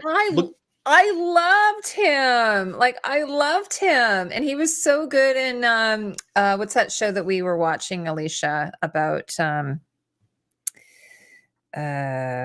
H.P. Lovecraft, that one, Lovecraft Country. Oh yeah. That just was really disappointing. Anyway, go ahead, Justin. I don't know what he did, but let's look at like things that you can't rely on. There's stuff in his personal life, like personal life, but yeah. So now they're just like the Flash movie. They had a movie that didn't do well, even though Tom Cruise lied and said he saw it. And it was the best movie ever. I go, yeah, right, Tom. He goes, and he went, ha ha, and he went and flew a plane. But anyway, so you have issues like with Ezra Miller, like got methed out in Hawaii and did a bunch of stuff right in the middle of when they're making a movie with not just one Ezra Miller. There's fucking two of them in there on screen the whole time. It's a fucking disaster. So that's just a single movie. Now look at this, Jonathan Majors. They got all these television shows, all these little side comics. It's all moving up to a story where he's the big bad. And I don't know what he did, but he did something that wasn't cool. Yeah. And now they're fucked. Now they got to go. So that's the problem. When you're not telling a story, you're just trying to freaking connect dots so you can make, because you're like, I want to get into this property and I want to talk about Khan or whatever his name is. You know what I mean? Like they're not building a story. They're just trying to get to the next one. Everything they want for you. And Loki, by the way, I have to say, Loki was so good. It was really good. Yeah. Season 2. You know, what a shame. Like, it's funny. I think I don't know if I told you the story about Ezra Miller. So I interviewed the costume designer of what's it called? It was really weird because it was that Stephen King show, and sorry, you know, Angelica. Remember Angelica? Mm-mm. It was her show, and it was with Alexander Skarsgård. And Ezra Miller was in it, and the Johnny Depp's ex-wife was in it. So she's working with all the Amber Heard. So she's working. So I said to her, "Oh my God, The Stand." She's working with Amber Heard and Ezra Miller in one show." Yeah. So I said to her, "Yes, thank you, Natural, The Stand." So I said, "What was that like?" So she told me that apparently she did a fitting with Ezra Miller. And he had been out all night partying. Yeah. And he wears makeup normally. Like that's just sort of when he goes out, he wears makeup. Yeah. And she said he came in. Hopefully she's not upset with me sharing this. And for a fitting, and he smelled so bad because he'd been up all night. He hadn't gone home to shower or anything. And it was just really awful. So they knew, and then she told me but Amber Heard was a total sweetie. Like, so it's just sort of weird, you know, when you Amber Heard made some poor decisions. She meant to think that, you know what I mean? Yeah. I just like, you know, anyway, so it's sort of, you know, all of these people, like they just, I don't know, it must be it's so awful that these people in their personal lives, they just have all this stuff going on. And so that connects to the issue I'm talking about, because we're not focused on telling good stories. We're focused on milking characters that are known, right? Known characters. So when you have human beings that do human shit, which is usually bad, you know, it can be bad. They can do things and say what you want to say, but it's hard to look at Kevin Spacey the same. That's a problem when you're somebody that acts and you have to make people believe you're somebody else if all I can think about is the shit you did in the real world. That's a problem, man. Like it's like it makes it hard for you to do your job successfully. So you know what I mean? Like these people have to keep their heads down. I'm sure it's easier said than done. Yeah, Amber Heard and Johnny Depp were in a terrible, like they had a terrible separation. Really? You've not heard anything about Amber Heard? There was a whole trial. Yeah, a defamation trial. she Um, lost. and Ezra Miller, I think he got in. He got into. He was like He violent ruined or somebody's. something. Yep, he had a house in Hawaii that he was like subletting. He busted it all up because I think that he drinks a lot of coffee. And Well, he's got a drug problem. yeah, and then he held the people hostage there, which isn't Wow. cool. And then he's like, "I'm gonna go shoot the Flash. Oh. I'll be right back." And there's gonna be 2 of me in it. Yeah. See? Yeah, and then Jonathan Majors, his story, it was a domestic violence case in his case. Yeah, it's not great. You know what I mean? And Yeah, I don't. so I'm not one of those people that pile on Amber that's why Heard. Meryl Streep does so well, because she just sort of like, she just goes home and has a normal sort of. People are like, why does Meryl Streep have so many Oscars? Because she just sort of, she just goes home and she makes a roast chicken. Yeah. It is a problem. It's like, it doesn't matter if it's like ethical. Should they lose their job? It's like, if they can't do it without people being like, drawn away from it, then yeah, it is what it is. The reason you can't have your job is because you can't do it anymore successfully. Amber Heard, I don't even want to get into all that. I don't like to pile on that. I think a lot of guys really pile on Amber Heard. I think it's just them being like, see, cancel culture. And I think that's bullshit. I think that she made some poor decisions, especially doing that whole trial. But like, I think that's low hanging fruit. I'm sure, hopefully she's doing better. You know what I mean? But it's just like, stuff is constantly coming out. It's funny because years ago, I worked with this guy who was a total douchebag, and it ended up coming out later that he had actually sexually harassed or sexually assaulted 2 women that I worked with. And it was this huge scandal. But I had made a comment before I knew even that he had done that on social media about him. And I got like a major newspaper who contacted me about it. And I was like, oh shit. Like, I was just sort of saying that about him because the thing was, he was working on this movie, which was written by a feminist, and it had a feminist director and a feminist cast. And I said, it's really weird that he's involved in this movie, considering that he's such a douchebag to women. And then just like shortly after that, it came out. So this is what's happening. The Harvey Weinsteins of the world, it's all like the Me Too movement and everything. So, but it's also too, if you are somebody that's in the public eye, you benefit when they praise you, right? The newspapers are calling to get quotes from you. That goes both ways. Okay. So it's like, oh, well, that if not they're not regular, they live in the public eye and they thrive off the public eye. Let's not even get into that. And it goes both ways. You can't love it when they praise you and then hate it when they're calling Heidi to see if you're a freaking pervert, right? You know what I mean? Yeah. Like it's a business you're in. You know what I mean? Live by the sword. Well, I mean, I knew he was a terrible person. I knew the thing is, even though I was doing costumes, we see stuff like I see how he would talk to the cast, and it was extremely inappropriate. And I knew he was cheating on his wife. Everyone knew he was cheating on his wife and was a total douchebag. So I didn't know he was sexually harassing castmates. But after I heard that, I was like, well, that doesn't surprise me, because if he's outwardly like this, this is my husband always says, ultimate, power corrupts ultimately. Like, so once you have a little bit of power and you start to say, oh, look at the power I have, I can start doing things I want to do. And that creates a toxic, work experience for people. Everybody kisses your ass. You're the king of every room. So this is why we're starting to see people like Harvey Weinstein and all these other people. So in a way it is good, but unfortunately we're dealing with also people who have obviously mental illness. There's drug abuse issues, like someone like Lindsay Lohan, for instance, she obviously got into a world of, she was a child actor, I don't personally believe in child actors. I told my kids, sorry, if you ever want to be an actor, you can be one when you're an adult, but I would never let them be an actor as a kid, because it's not healthy. I can't imagine like that growing up in that atmosphere being healthy.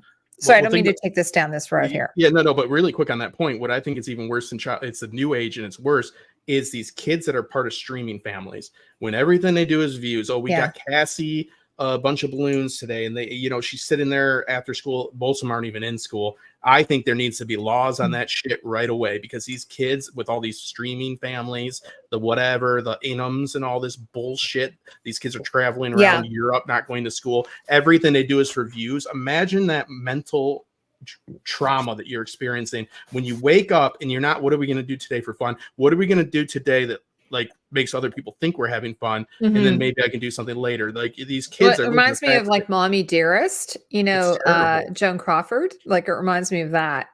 So she would have a party for her daughter.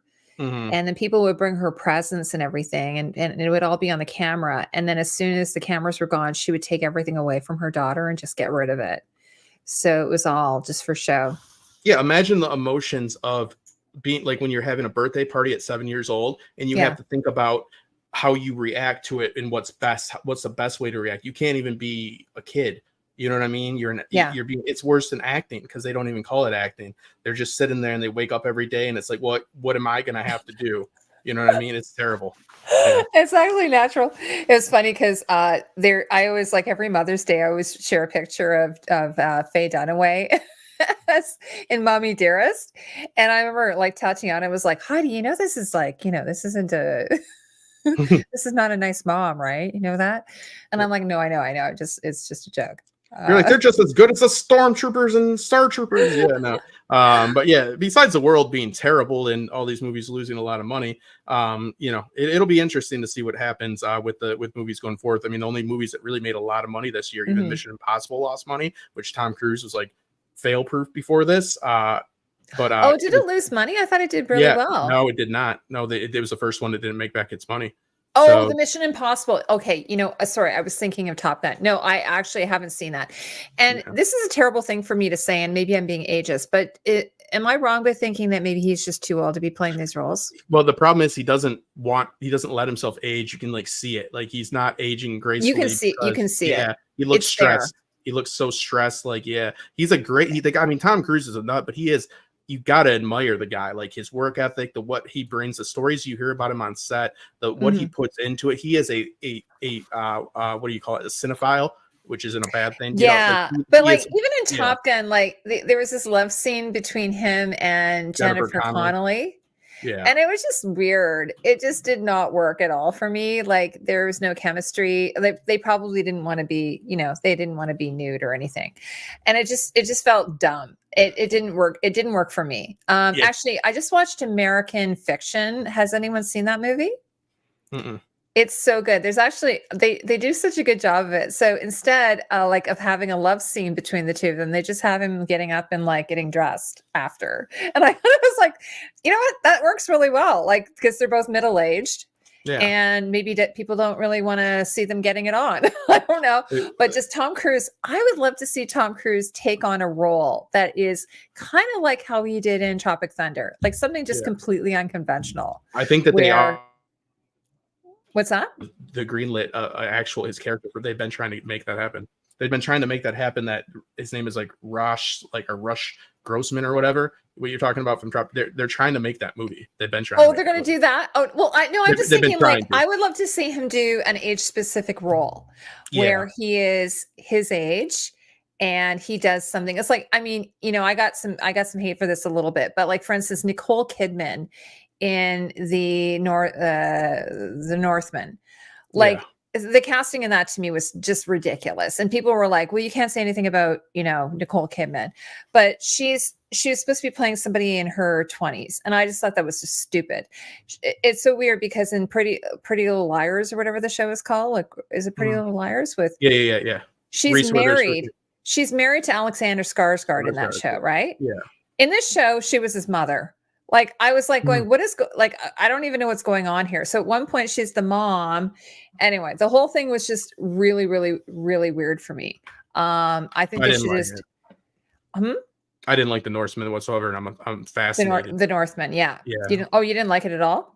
No. I agree. Wow, look at this. I'm agreeing with you now. So good in that movie. I'm agreeing with you, so be a little bit nicer. Amazing. But wouldn't it be fun to see him do something unconventional? So this is what I'm talking about. Beau is Afraid, which is Joaquin Phoenix, playing like a middle-aged man who is like suffering some kind of mental illness, and like completely away from like Napoleon, completely away from the Joker, like just something really, really fascinating and interesting, as opposed to being like an action hero.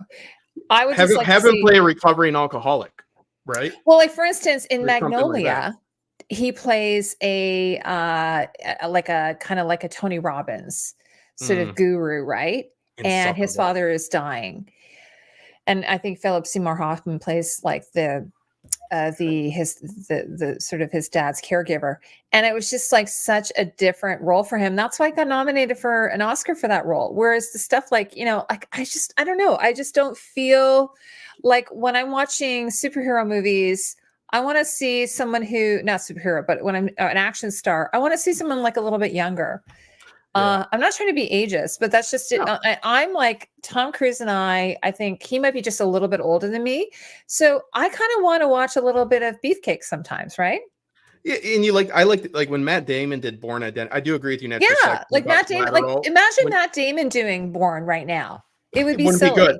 It wouldn't be good, but it was good at the time. So that It was was good good at the because time. it was at a time where it got Matt, he was a scrawny little guy, and then he did that. I thought that was great. So I think that again, and you think as an actor, they would want to stretch their legs, as you say, like have Tom Yeah. play like a guy that's down on his luck and is divorced and is trying to get his kids back and trying to get a story. You know, I'm not trying to be cliche, but something like that, where he's playing a guy struggling with addiction or something like that. The good thing about Napoleon with Joaquin Phoenix is he didn't even play Yeah. Napoleon in that.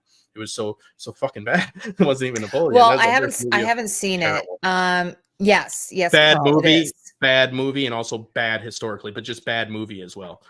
Northman's, yeah, Hamlet. I actually like The Northman. I was not crazy about Nicole Kidman in that. I thought everything else is really good. I love Clay's Bang or whatever his name is. Mhm. Clay's Bang. I He's don't know. also actually in the new Dior show, Clay's Bang. It sounds like a guy like you got a buddy named Clay and he bangs. I don't know. Yeah. Clays. I think he's like, it's like a Celtic name, Clays. So Alicia, what do you mean by that? Are you saying why are they not allowed to succeed in something after serving their time? So you're saying that you think he should be able to stay on as an action hero? Is that what you're saying? So my Rather counter to than that is that we're passing the torch, you know? and he should be able to do what he wants, but so what it comes Yeah. down to, Alicia, I do agree with you to an I'm extent saying here. that I'm not going to go see. He's Okay, burnt this is out what on I'm it. putting it. The show doesn't do well. The Mission Impossible doesn't do as well at the box office. It's because people like me don't want to go see it. I'm just Yeah. like, I don't want to see it. I would rather, well, first of all, I'm kind of tired of it. It's kind of like, Yeah, I don't Mission know. Impossible as a property is old It's a and tired. property. Yeah. I just think that maybe at some point you should kind of like maybe pass the torch on. Like for instance, Jack watches, there's a couple of shows he's watching, like Jack Yeah. Reacher, which Tom Cruise did the original Jack Reacher, but they have a new guy who is hilarious. Like my He's like 8 feet brother, tall. my Yeah. brother loves Reacher. He just loves it. And you know, the guy he just pulls somebody right out of the car, you know, like he'll just go like out of the car because he's so big and beefy, Yeah. right? Whereas Like, Tom Cruise, remember Tom apparently, Cruise in the original one? he When he yeah, well in the book apparently pay he's your like bar 6'4" tab. or something, right? And Tom Cruise is like Yeah. 5'5", maybe. Yeah. Oh, Well, okay, okay. okay, Oh, sorry, Alicia. Okay, I yeah, apologize. but I think that like what Alicia's saying has some merit. It's like they should be able to do what they want to do. It's not going to do it. People get burnt out on it.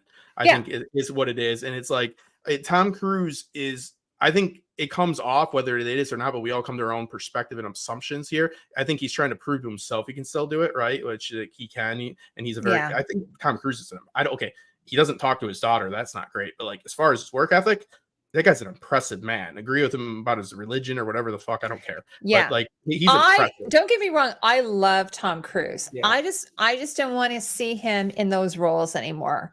I want to see him doing something different. Oh my God. I have a quick, sorry, go ahead. So, sorry, what's going on?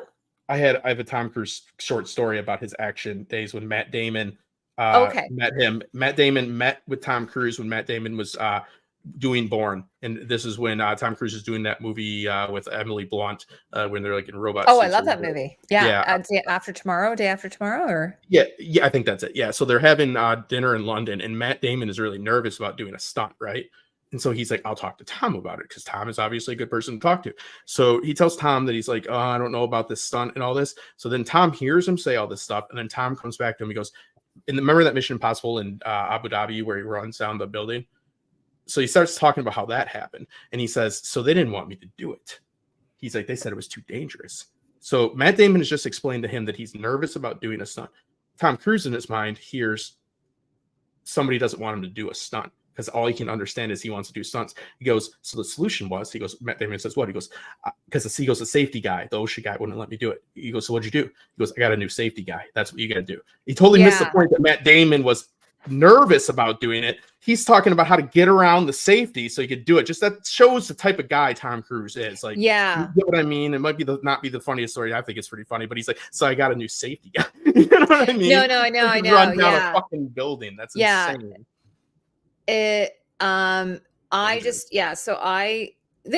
anyway, that's just me. I'm just saying it may not be why people didn't go to see it. I'm just saying that if I want to go see a Bourne type movie or a Jason, or what are the different characters? You know, whatever the spy guy happens to be, the hot spy guy. Like, for instance, I'm watching this latest Christian Dior show, and Clay's Bang, who I'm looking him up right now. I want to see who is also in The Northman, and he plays Nicole Kidman's husband. There's something about him. I'm like, oh, I think this guy would be a really great, what do you call it? Bond villain? He'd be a good Bond. I thought he would be a good Bond. Like, there's something about him. He's very classically handsome. I think he's Irish. And I was thinking, so even though he's a slightly older gentleman, this is the thing about Bond, though. You can, I think, have a slightly older gentleman in it, because I don't think he does the crazy ass stuff that, say, Jason Bourne does. Like, he doesn't. He can be intelligent. He can be. You need to be. It's intelligent. It's more like it's espionage, right? So it's more. There might be some situations where you have to fight your way out of something, but most, like James Bond, like when I grew up on James Bond, I watched like Roger Moore, James Bond, Sean Connery, not as much because I was a little bit younger. And then who's that other one? Dalton, Richard that was Dalton. the other. What's his name? Right. Is it Richard Dalton? I think.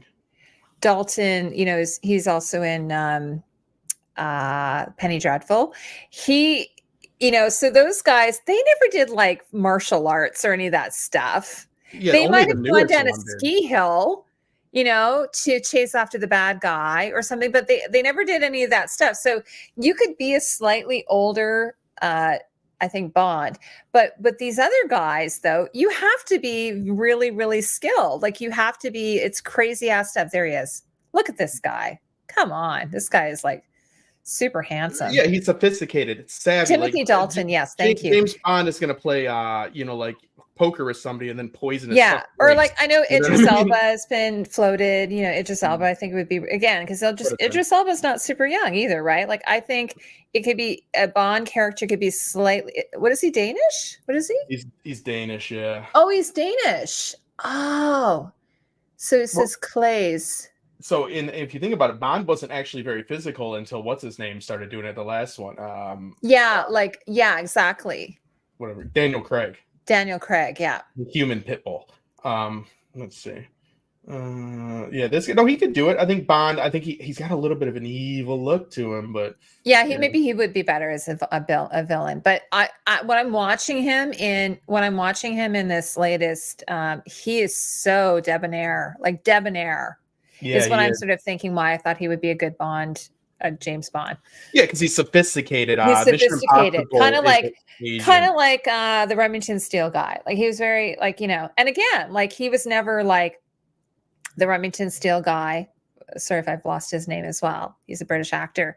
He was always very, again, debonair. That's what it is. Like Bond is very charming, whereas these characters like Nathan, Nathan in Mission Impossible, he is an action hero. He's an action guy. He's a soldier that turned into a CIA operator. That's why in the first ones, Tom Cruise has the buzz cuts because he just got out of the military and all that. So you're right. And then they had Jeremy Renner, but he was Jeremy Renner, so they needed the fucking. I love Jeremy Renner. By the way, music. It's Oh, he's so good. I Like, don't think so. It's all right. really? Oh, I love that one with him. Like, I watched that was a Bourne one though, right? It was Ghost. No, he did Ghost Protocol. Like, Oh, Ghost Protocol. they said we got Okay. another 5'2" guy But over here. John, That's gonna be James Bond. but like Jeremy Renner looks like he could really mess you up. Like On screen, he does, not in real life. He is, maybe not yeah. in real life. Yeah. That's we already talked about. The Hollywood build is short as fuck, big head, and it's so they can get Oh big yes, muscles thanks. quick. Pierce Yeah. Brosnan. Thank Yeah, you. but yeah, I think Devanir, whatever you want. I can't say the word. But yeah, Debonair. that's Bond right there. He's savvy. He's Yeah, like, like drinking martinis in a nightclub, playing poker, he's like Sherlock and Holmes trying to outwit the villain, yeah. or a down a ski hill, like something posh. Kiss a lady, kiss a fella, Yes. do whatever he wants, but be sexy. You know what I mean? Yeah, Like, exactly. And then be in a hot tub with a sexy, femme fatale or something. yeah. But whereas the Bourne Identity or the the Mission Impossible, all of those series, those franchises, those people are like, yeah, military. Like they're like, Street Fighter, I'm gonna drive combat. my crotch rocket at another guy in a crotch rocket to jump into a credit kit. You think James Bond? He goes, no, I'm gonna just fucking leave. You know what I mean? Like that's insane. But I think that they're different kicks for different tricks for different kicks. But I do love him and Jack Reacher really quick. I admit I am at age just like my parents. My parents used to get really mad at me when I was younger because I'd be like, "Oh, you're so old." Clint Eastwood was good in like that what's that movie called? It's supposed to be in Detroit, but it was one of like the last ones he did. Something, it's named of a car. I can't remember, but he's that Asian DeLorean? kid. Nah. It's remember, it's him in Michigan, and Ferrari? he takes that Asian kid under his name, under his watch. It's L. Oh my god, I gotta look it up. But anyways, all he does. El Camino? No, that's that. Hold on. But he like stands in front of all these gangsters, and he's like 90 years old, shaking, and he takes his hand out of his pocket. Oh, Gran Torino. Thank you. He does it well because he's supposed to be old as fuck. Because they're like, "What are you doing, old man?" He's like, "Yeah, bang, bang." Exactly." With the racist shit too. So yeah, like for instance, I just watched John Wick, the 4, and it's ridiculous. Like it really is. There's a scene in it that is like something out of a video game. It is crazy. But Danny, I can't remember the actor's name. He's a Chinese actor. He's supposed to be blind in it. And he's probably in his 50s. His moves are so smooth. They are like butter, like, because I think Keanu Reeves is like 50 now too. Yeah. And even then, like Keanu Reeves, I don't want to give any spoilers on John Wick, but Keanu Reeves, he fights guys. That's it. He fights a lot of and he falls down the stairs and goes back up the stairs. Tabbed 19 times. But good. But Keanu Reeves, I think, is 50, right?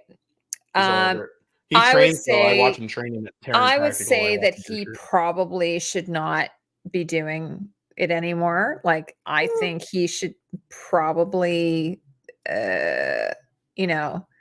hang up his hat.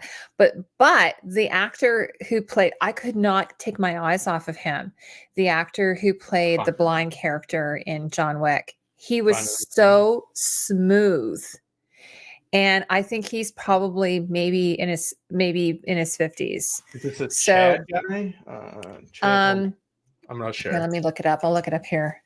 But I just watched a couple of weeks ago. I watched well, first off, Keanu Reeves is just a cool guy. He rides the bus. I love Keanu Reeves. He takes a picture with a lady, keeps his hands in his pocket. Yeah. Let me look up this actor. You'll know him. Like he's a famous actor. Donnie Yen, that's it. Okay, but remember Fennec from Boba Fett? She's like 60 something years old. Who? The Fennec from Boba Fett. Hold on. She is not. Yes, she's older. She's like she's like 63. She's not 60. Hold on. I know. Hold on. Let me look up this terrible show. I've got it here. Oh, you got it. No, because she's from ER, that actress. Yeah, that ER. So is George Clooney. What do you mean she can't be? She might be. No, she was on ER like way later. Okay. Let's see. I'm gonna share my screen too.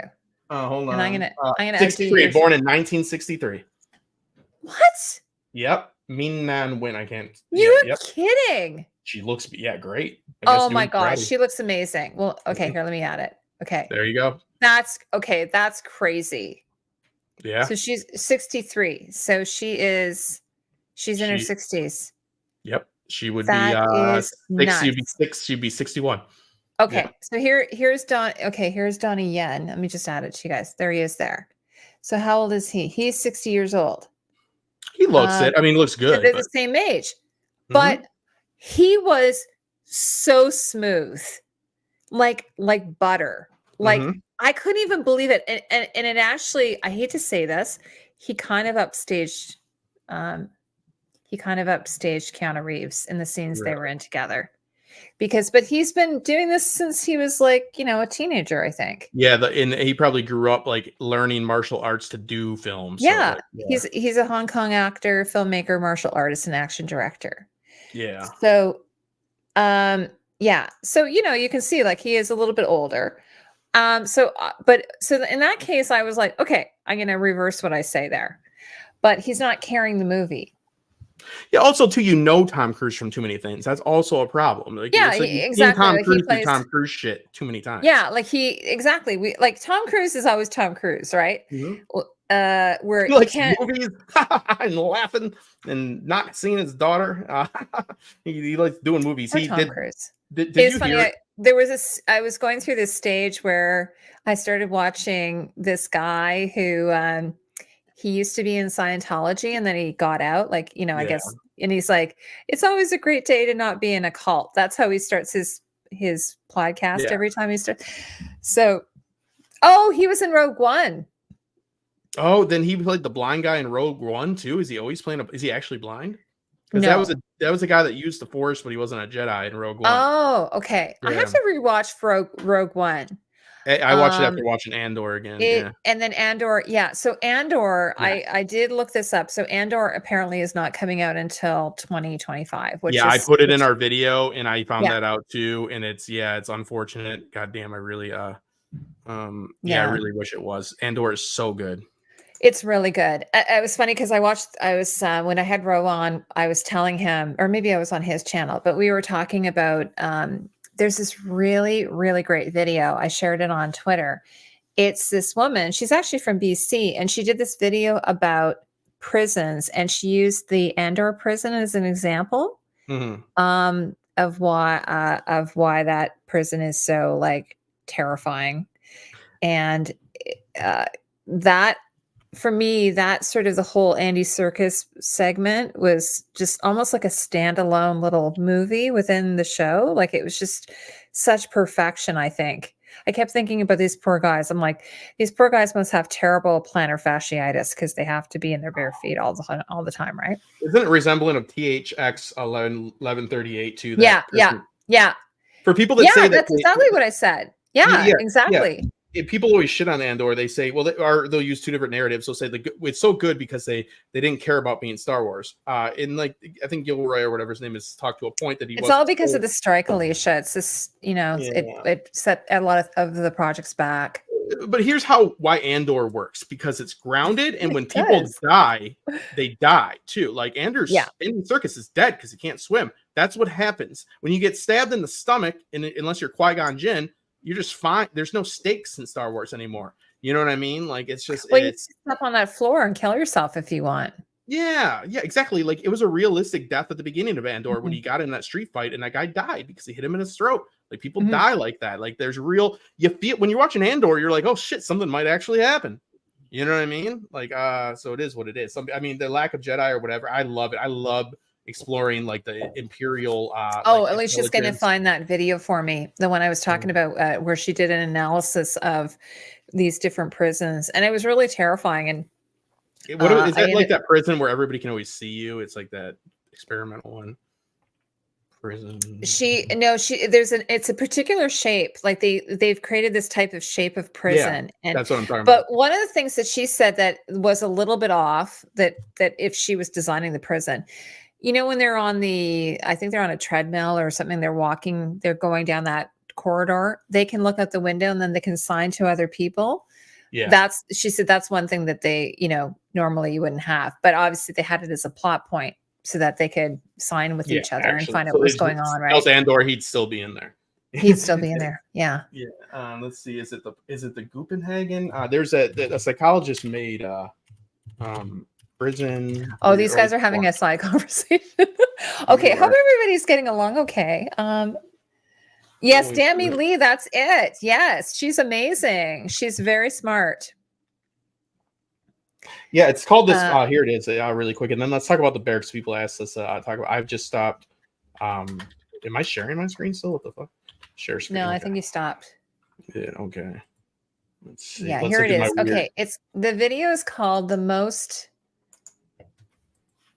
disturbing prison in the universe. So I'm going to put it in the chat. Okay, everyone. I got it right here up.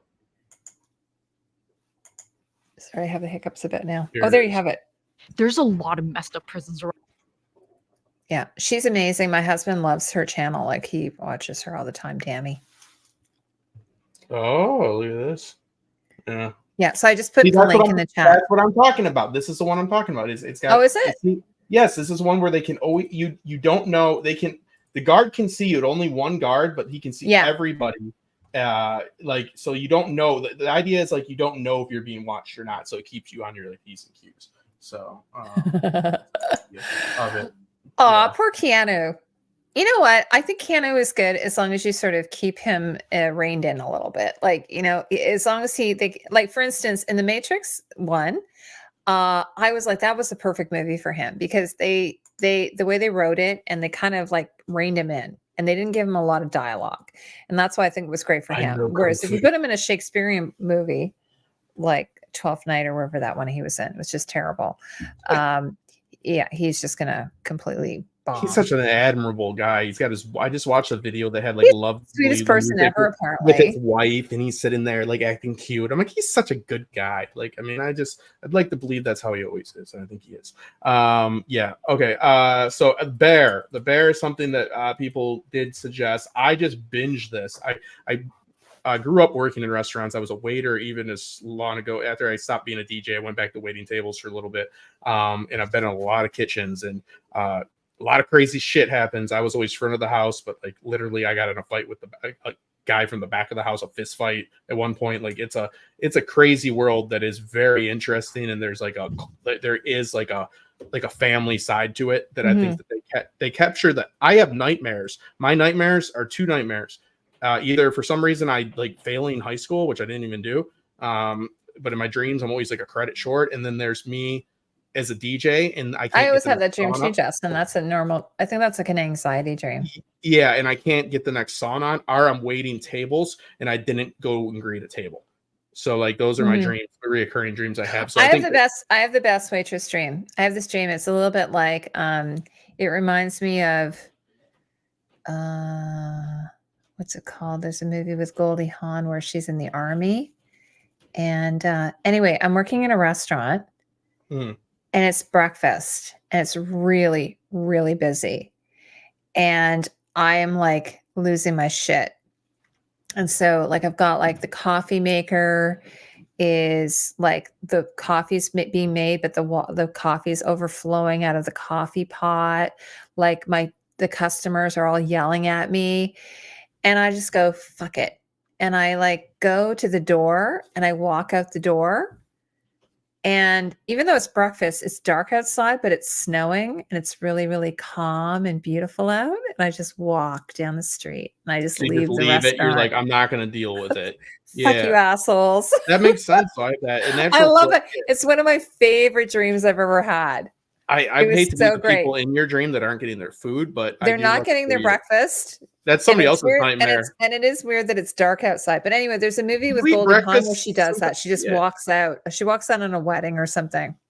Oh, it's triggering, really. It is. It can be. I agree. I have the same argument. I actually agree. Again, agreeing with you, natural selection. So be fucking nice. Like fucking put mean comments all the time for some reason. Anyways, I agree with you. Though. He's my friend, and and he's lovely. Yeah, I'm a fucking awesome guy. But it can be like Uncut Gems, that movie. Like, oh my god, I couldn't finish that movie. It was so disturbing. It's like, oh, it's an anxiety fun. I'm like, I have panic attacks every day. No, it's not like great. It's like I'm sitting there sweating, and I'm like, this is very uncomfortable. So I'm not like, I understand why some people like it, and God bless them. They must have a nice life, but I can't do it. But it can be because it deals with these fever dreams, like we're you just talking about me. It tries to recut them. Episode 7 of season 1 is, besides the first 2 shots, is Natural one says she's continuous being shot. nice this time. Yeah, I saw. Good. Thank Thanks, you. Natural. Yeah. Thanks. I won't cry tonight. Let's see. So I haven't seen The Bear, but the actor in it is, I know he's in this new movie about we're wrestlers. Yep. He's in the Iron Claw, and he was in Iron Claw, Shameless. and that movie got I heard it was amazing. It got completely shut out of the Oscars. Well, because it's an A24, right? Like it's but it's about a real apparently family. Zac Efron is amazing in it. Yeah, Zac Efron's a good actor in my opinion. I think he's a good actor. I like him. God, there's this. I'm going to share it with you after. There's this YouTube video of this like young kid too. I go, you had a future in sound design that redid one of his high school musical songs, and he sings it like really bad. He does it like it's really like the real sound, and it's so funny because like he does all the noises like the folly, and he's like, yeah, I'm gonna make like you know what I mean, like, and it keeps getting louder when he's like, bye, and like it's really good. He actually understands sound design, so it's not just him making fun of him. It is, but it's funny as well. Anyways. That's a real family, that Van Hoven family in the Iron Claw. They're a real wrestling family that just they call them. I know it's based on a real story, and I love the dad in it because he's like, it kind of reminds me a little bit of Peacemaker. He's like, he reminds me of the dad a little bit in Peacemaker. He's like, you know what, you're my number one son right now, but you know the ones that are on the bottom, you can always move up. You can always change places. Yeah. It's he played a boxer in this movie on FX or not a movie. I just say movie a lot. But the other wrestler in it is from the show from Murders at the End of the World. He was in that as well, which is a great show. Yeah, this Jeremy Allen White, like he was in that Shameless, which is really good. The first season was really good. Got a little bit old. Let's see who's all in this. I was going to say, Carl wrote, Donnie Yen is legit kung fu star in China and way better than Keanu with the fight scenes. Keanu is slick with the guns. Yeah, exactly. There's even a move he invented for releasing magazines, I think he means. Magazines. He's so smooth. He just does this. He just does a little it's kind of like effortless. Like I think what happens is when you become like a master, it's kind of like exactly like kind of like in Kill Bill, the kung fu master. He's like he's old, right? And yet he could kick anyone's ass. Well, watch this. This is where Keanu. This is called Terran Tactical. This is in Southern California, and this is where he trains right here. And so this is John Wick right here. So they do this training all the time. Their business models have sexy girls that shoot guns, but so this is training right here. I believe this is the director. That's the director? Yeah, I believe. But like there's a bunch of Keanu. God damn it. I can't say his name now. Let's see. Terran Tactical. Yeah. Like watch like him train. Here he is training for it. Joe Rogan goes there too. All the douchebags. Oh, there he is. Okay. Yeah. Oh, and Halle Berry. Yep. You know her right away. Wow. So see, they do this training, so it's somewhat practical. The movie's ridiculous, but there is some practical shit. Like so that what Carl's talking about is how he's. I think he's talking about how he's swapping magazines. And I think I know exactly what he's talking about. Yeah, and I mean he would have learned that from The Matrix, I think, because he used guns in The Matrix. Well, I think that they learn it from they do all this training with the swapping of the magazines. I think I saw the same video he did, but it's funny. It's funny you're watching this. You would never know that Keanu Reeves is a movie star watching this. Yeah. Well, you never know when he's on the bus either. You know what I mean? Donnie Yen, more famous than me. Yeah, these people. I'd like to go here. This is pretty cool. So they go through some pretty like intense training so they can shoot it like practically or whatever. You know what I mean? But switching out the magazines, they make it look fancy. I watched that knife fight with the glass too, and I've been slashed with a knife before, and it just makes me sick. Oh my gosh! Yeah, it makes me sick because it's like, it's bad news. I've only watched clips from John Wick, and I think that's all you have to do. I should watch the movies, but I feel like I got the gist of it. I've watched all 4. I love them. I've always been a big action movie person, so. I used to love Chow Yun-fat did a lot of action movies. I loved his movies. I loved What's that actor's name? Jean-Claude Van Damme. I used to love all Oh his yeah, movies. I used to love Bloodsport. yeah, I don't know. I was they were always really fun. They were kind of like, check your brain. Like I always found them really, really fun.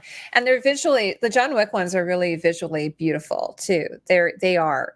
And so it's ridiculous. The whole thing is totally ridiculous, but they're visually gorgeous. The costumes are always really amazing. Did you say his suit is really made out of diamonds, which I just think is crazy? Crushed diamond dust impregnated into his suit. But also, I mean, his suit is supposed to be like Kevlar, right? It's supposed to be like he can open up his jacket and block the bullets with his jacket, which is like, I don't think there's anything like that. You can't get that at Men's Warehouse. You like the way you look. He has his suits custom made, like they're specially made. But I don't even think there's anything even like he's really young there, Donnie Chen. This must be a long time ago. I love these GQ interviews. Oh, his most iconic characters. Okay, yeah. I mean, I have appreciation for like the Raid. If anybody's ever seen the Raid films, those are really good. Like those are really intense and stuff like that. Mm-hmm. I mean, like action has its place. I do like more drama, but I mean, like obviously, I mean, why did he bury all those weapons though? Was he, when he buried all his weapons, John Wick, somebody said, "What are you doing, John?" He's like, "Geez, somebody kills my dog." You know what I mean? Like well, he kind of like, he has to stash stuff everywhere because he doesn't know where he's going to be. And then, but the major thing that happens is that he's no longer able to stay at the Continental Hotel which he breaks the rule. So that's what sort of causes all of the, like they have, it's interesting. It's like, what do they call it? Honor amongst thieves kind of thing. Yeah. There's an honor amongst thieves. So this is sort of like this sort of, I don't know. They've created this world for him. I think it's pretty interesting. Yeah, you like even criminals got rules, so it's like they do like a Kevlar vest, a Kevlar like men's suit. Yeah. I mean, they probably do. I'll look it up. I'm sure they do. I don't know how effective they are. I mean, I don't think they wear the vest at that point. He kind of does this, so it's a little bit silly. I mean, the whole thing is a bit silly. Yeah. But it's fun. It's, and like I said, it's beautiful. Like it's the locations that they do, it's just absolutely gorgeous. The locations. Like in the last movie, they're in the Louvre, they're in Japan, they're in New York, they're in all these beautiful locations. Sorry, I'm sorry. This is a real thing. Like honestly, wow. Yeah, it's not even that much money. Can I have $900 or $200? If you want to get a bulletproof suit for your child, here you go. I'm gonna get this and run my mouth so much. I'm just gonna go run my mouth in this suit. What are you gonna do? Shoot me? I go, what? You're probably gonna shoot me right here. What is this website? Atomic Defense? Oh my God, this must be American. Guarantee these don't work. That's just crazy. Like in Canada, we don't really even have guns. Oh, well, yeah, but but what's the worst? You can make this and claim it's bulletproof, and if it doesn't work, do you think they're going to come back for their money, Heidi? They can't. They just got shot. So it's a good business plan. Oh my God, that is crazy. Okay, well, we don't have stuff. I don't know anybody in Canada who does this type of thing because that's just, well, like Natural's saying $900. That's actually cheap for a suit. That seems too low. It does seem too low. That's what I'm saying. That's low for even a suit. Even for a suit, yeah. We know Canada has guns. We have maybe 5 guns. What we do is we collect guns. We always have an amnesty where you can donate, like you can give your gun away, and people bring all their guns, and then I think they give you a $10 gift card to Tim Hortons when you do that. I wish it was like that here in America. It's just a bunch of idiots standing around with their AK-47s adapted, and they're like, "If the government comes for me," I'm like, "You forgot about planes and missiles?" I'm in Toronto. Yeah. I can't stand. I got buddies from high school that go in Michigan and stand on the state building during like COVID with like a fucking M4. And I'm like, what? They won't take this from me. I'm like, they'll bomb you. This isn't the revolutionary times, you idiot. But yeah, these suits, but again, Heidi, if they don't work, who's coming in for their refund? They're dead. Well, this is just it.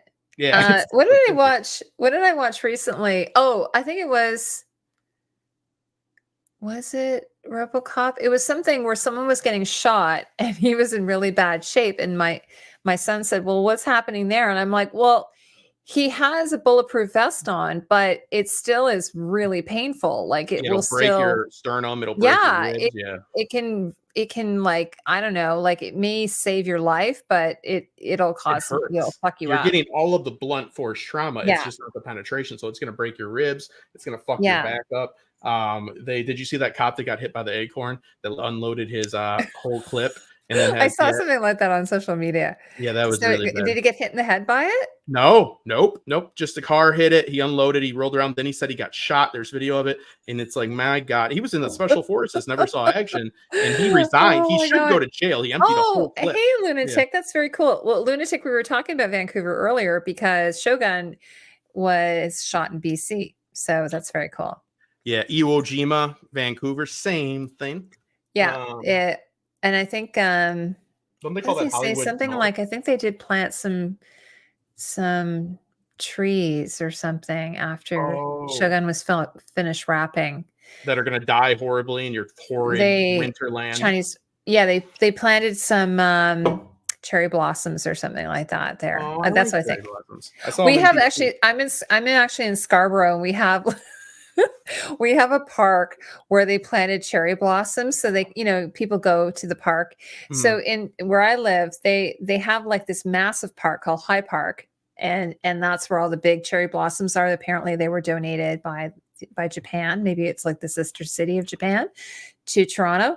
So everyone goes there in the spring, but where I live in Scarborough, we have this tiny little park where these like cherry blossoms have been planted, but the trees are only maybe like 10, 15 years old. So they're really small. So it's kind of sad. It's kind of sad and pathetic. So every time we go there, we're like, are the cherry blossoms out? And they're like, no, you've come about a week too early. You have to come back next week. And then we go back, and then we always forget. And then we go back too late, and then we've missed the blossoms. But the trees are kind of small anyway. So it's a little bit sad. Here it is right here. But here's some trees. They'll die, and maybe they'll be over for a few months. What didn't George Washington? I never got that little. Yeah, that's it. That's it. High Park. Yeah, what was the story about George Washington? Didn't he cut down a cherry tree? And I don't know what the he might have. That is. Did he? Yeah, he cut down a tree, and then he's like, I cannot tell a lie, and it's noble, it's like, you fucking arsonist, I guess he told because he cannot tell. I guess that I don't know what the moral of the little story is. He cut down a cherry tree. Lunatic says they were a background player in Shogun. Lunatic, did you leave a comment on one of my videos about that? Because I had somebody else say that they were a background player. Well, to be fair, how do you have a lot of lunatics that leave messages? So, you know what I mean? But it's lunatic reason. So they're reasonable. They're reasonable. They're reasonable. Are they a lunatic for a reason? So, oh my gosh. Yeah, Carl says you could rupture an organ. Yeah, for sure. Like it's not a done deal. You're not necessarily going to be getting off. It just stops you from dying for sure. Yeah, it's a bad deal. It just won't puncture, your skin. Who cares about George Washington? That was a slave owner. Well, he was, but but then he also went around chopping down trees just to, be a total dick. He's like, who was the one with the key though? That was Benjamin Franklin who had the key on the kite. Oh yeah, he flew a kite. Then he went to France and did a bunch of sex parties. It's a myth. Okay, I know, but that's what I'm saying. Though. I'm trying to figure out what the fucking more, the takeaway. Yeah. Okay, thanks for. Damn it, Heidi. I'm trying to. Okay. The cherry tree myth is one of the oldest, best-known legends about George Washington. There's blah, blah, blah. 6 years old. Damn, that's cool. He received a hatchet as a gift at 6 years old. I got to ask about that parenting. His father's cherry tree, he damaged his father's cherry tree with it. When his father discovered what George has done, he became angry. Young George bravely said, I cannot tell a lie. I did cut it with my hatchet. Washington's fathers embraced him and declared his son's honesty was worth more than 1,000. He was caught. It says it right here. He said he knew he did it. See, he said, catch it. When his father discovered what George had done, he became angry. Young George bravely said, I cannot tell that. You were already caught. Yeah. Bullshit story. Lunatic says, yes, Lunatic was the background. So Lunatic, can you tell us who you were? Like what were you a soldier? Like what kind of character were you in the show? Yes, he did have wooden teeth, and he used to rip teeth out of other people's mouths to use them too. It's fair. I don't want to get into it. He had like wooden dentures. Well, he would pay to get slaves' teeth. It's not a good Oh guy. my God. None of these guys were great. Okay, so let's just get past it. It's not good. Don't want to talk about it. Wow. Yeah. Okay, Justin, what else are we going to talk about before we wrap things up here? So the Bears stuff, we talk about that. I'd like for you to, I don't want to put you on the spot. I'd love for you to cover the Star Wars prequels, but you won't. You hate them. No. But you see what people's interest is in that. Oh. But yeah, I do. Would you guys like that? Would you guys like that? Soldier, samurai, troop, minus R. Oh, so you don't get any Kevlar? Well, they didn't have Kevlar in Edo, Japan. Oh, thank you, Heidi. I Or didn't know. Senduko. Sorry. Yeah, it was lamellar. Oh my gosh, that's so cool. Soldier, samurai, troop minus the armor. That's very cool. Did you get to wear? Did you get to carry a weapon though? You cut down a tree, and then when you get caught, you're like, I can't tell a lie. You're already caught. I cannot. Yeah, you might not be able to Wikipedia. Yeah, Justin wants me to do the Star Wars prequel, but I'm not. I like them. I'm not on the boat of they're the best movies ever. Like they're still pretty fucking bad, but they are because of all the it's a bad storytelling because of all the extra content, like the Clone Wars like cartoon and the other shit that they've had that like makes it better. Like they develop Anakin and stuff. So like if you watch all of the extra content and then go back and watch it, which doesn't make it a good movie. To be clear, it makes it a bad movie. Yeah, but I do. Oh, you got to. Oh, that's very cool though. So was it just the sheath with the handle, or was it an actual sword you got to carry? That's very cool. That must have been an amazing experience. You must be really excited to see the show. Also played an archer. Very cool. Now I saw in the teaser, or maybe it was the what do you call it, the trailer, that they had flaming arrows. Yeah, which seems to be bullshit, but apparently, according to that guy I watched, the historian guy, he says that's true. They were round. They were like round though. But you know what? The other thing that was crazy, they used to set birds on fire and send them into the houses to catch the houses on fire. They used to burn pigs too. They covered them in tar, and they used to burn pigs awful. Too. Oh, a short plastic blade. Okay. Yeah. Isn't that just awful? Like, so anyways, all sorts of shit, but the historian was saying he thinks it was just like the birds were in the house and were catching on fire. He didn't, but that's what he said they used to do. But he says that the flaming arrows were a thing. Yeah, I've heard a lot of people say they're not, but maybe I don't know. Like there's a lot of dispute about that. I don't know. I don't want to get into it. Maybe there, I guess. I mean, it seems like you would be able to have enough on there, like enough tar or whatever to keep them lit, because that's the argument if they would go out, blah, blah. It seems obviously it looks pretty cool to do. When we did the auction review of the Arcs from Game of Thrones, they actually had fuel in them. Like that wasn't done. That was a practical effect. They actually had the Arc sickle or whatever that the Dothraki had. They actually could be lit because they had fuel within them. Yeah. Okay. So yeah, I'm looking at fire arrows. They do come from Chinese culture, not Japanese. But yeah, the gunpowder. So there was. So what you're talking about right now. I'm sorry for. Yeah, I think that's what. Right. There was like gunpowder in them. Right. I guess so. I don't know. He's Lunatic Reason says, when I was playing the archer, we just mimicked drawing and shooting, but never actually fired our bows. Okay. So maybe they added that after the fact then. Would have been cooler if you guys got to kill some people, but I guess it'll be okay. We should have you on. It would be really fun to talk to you about this. I'd love to. And also have you done other extra work as well? Or is this just this is the only time you've ever done it? How is the craft services? Yes. How is craft services? Well, in Canada, it's pretty bad. Yeah. Some poutine. At least my viewpoint it is. The arrows are very real for setting roofs on fire. Yeah. So the one thing that the guy said that was really interesting, this historian guy, was that all the houses would have been black, which I thought was cool because they charred them, and apparently that like would make them fire resistant. And it was really interesting because years ago I had this deck chair and I used what was called a Japanese technique of like where you actually blacken the wood first. And I didn't know that it actually helped to make it fire resistant, but I guess it makes sort of sense. Like if you, rather than having the wood be just virgin wood, you would actually blacken the wood with like, by vinegar charring it. That would, so the houses and all the temples and everything would be black. So he said that was actually really accurate. Yeah, they were used. Everything was made out of wicker and shit, so that'd be bad. Yeah, they were used to catch the sails on fire too. Yeah, that makes sense. Yeah, back in the day, it was just a whole game of cat and mouse, lighting pigs on fire and running them at people. And then I would say, when people always romanticize about the medieval times, I'm always like, "Are you fucking kidding me? We have it better now than we've ever had in our any time." Yeah, like just the idea of living back then would have just been awful. The guy that's subjugating you is going to come one day and make you go fight with a fucking trident with no armor, and you're going to get killed when you see rich knights getting freaking like taken to the side to get ransomed. You're just going to die a blunt force death, and you're going to be one of those bones that turn up in those shows on the History Channel with all the smashed heads and shit. It's bad times.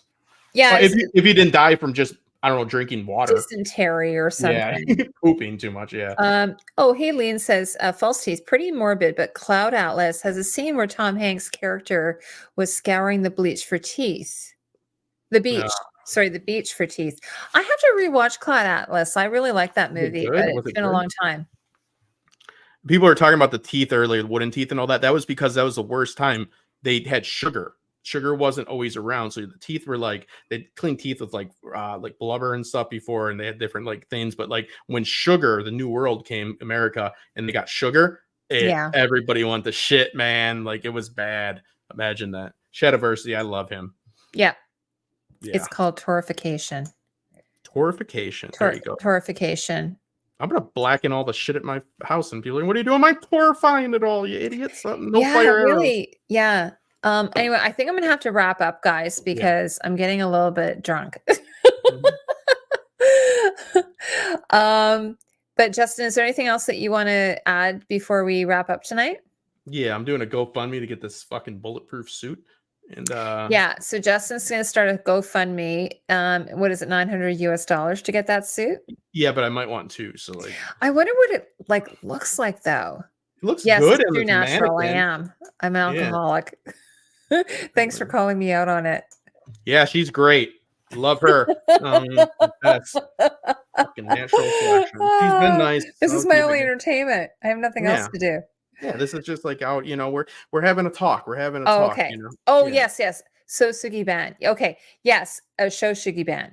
Because I'd watched a video on it and that's how I ended up doing it. And then, but I did stain it after. So it looked cool. It had like the blackened parts on the wood and then I had the stain over top of it. So it actually looked kind of cool.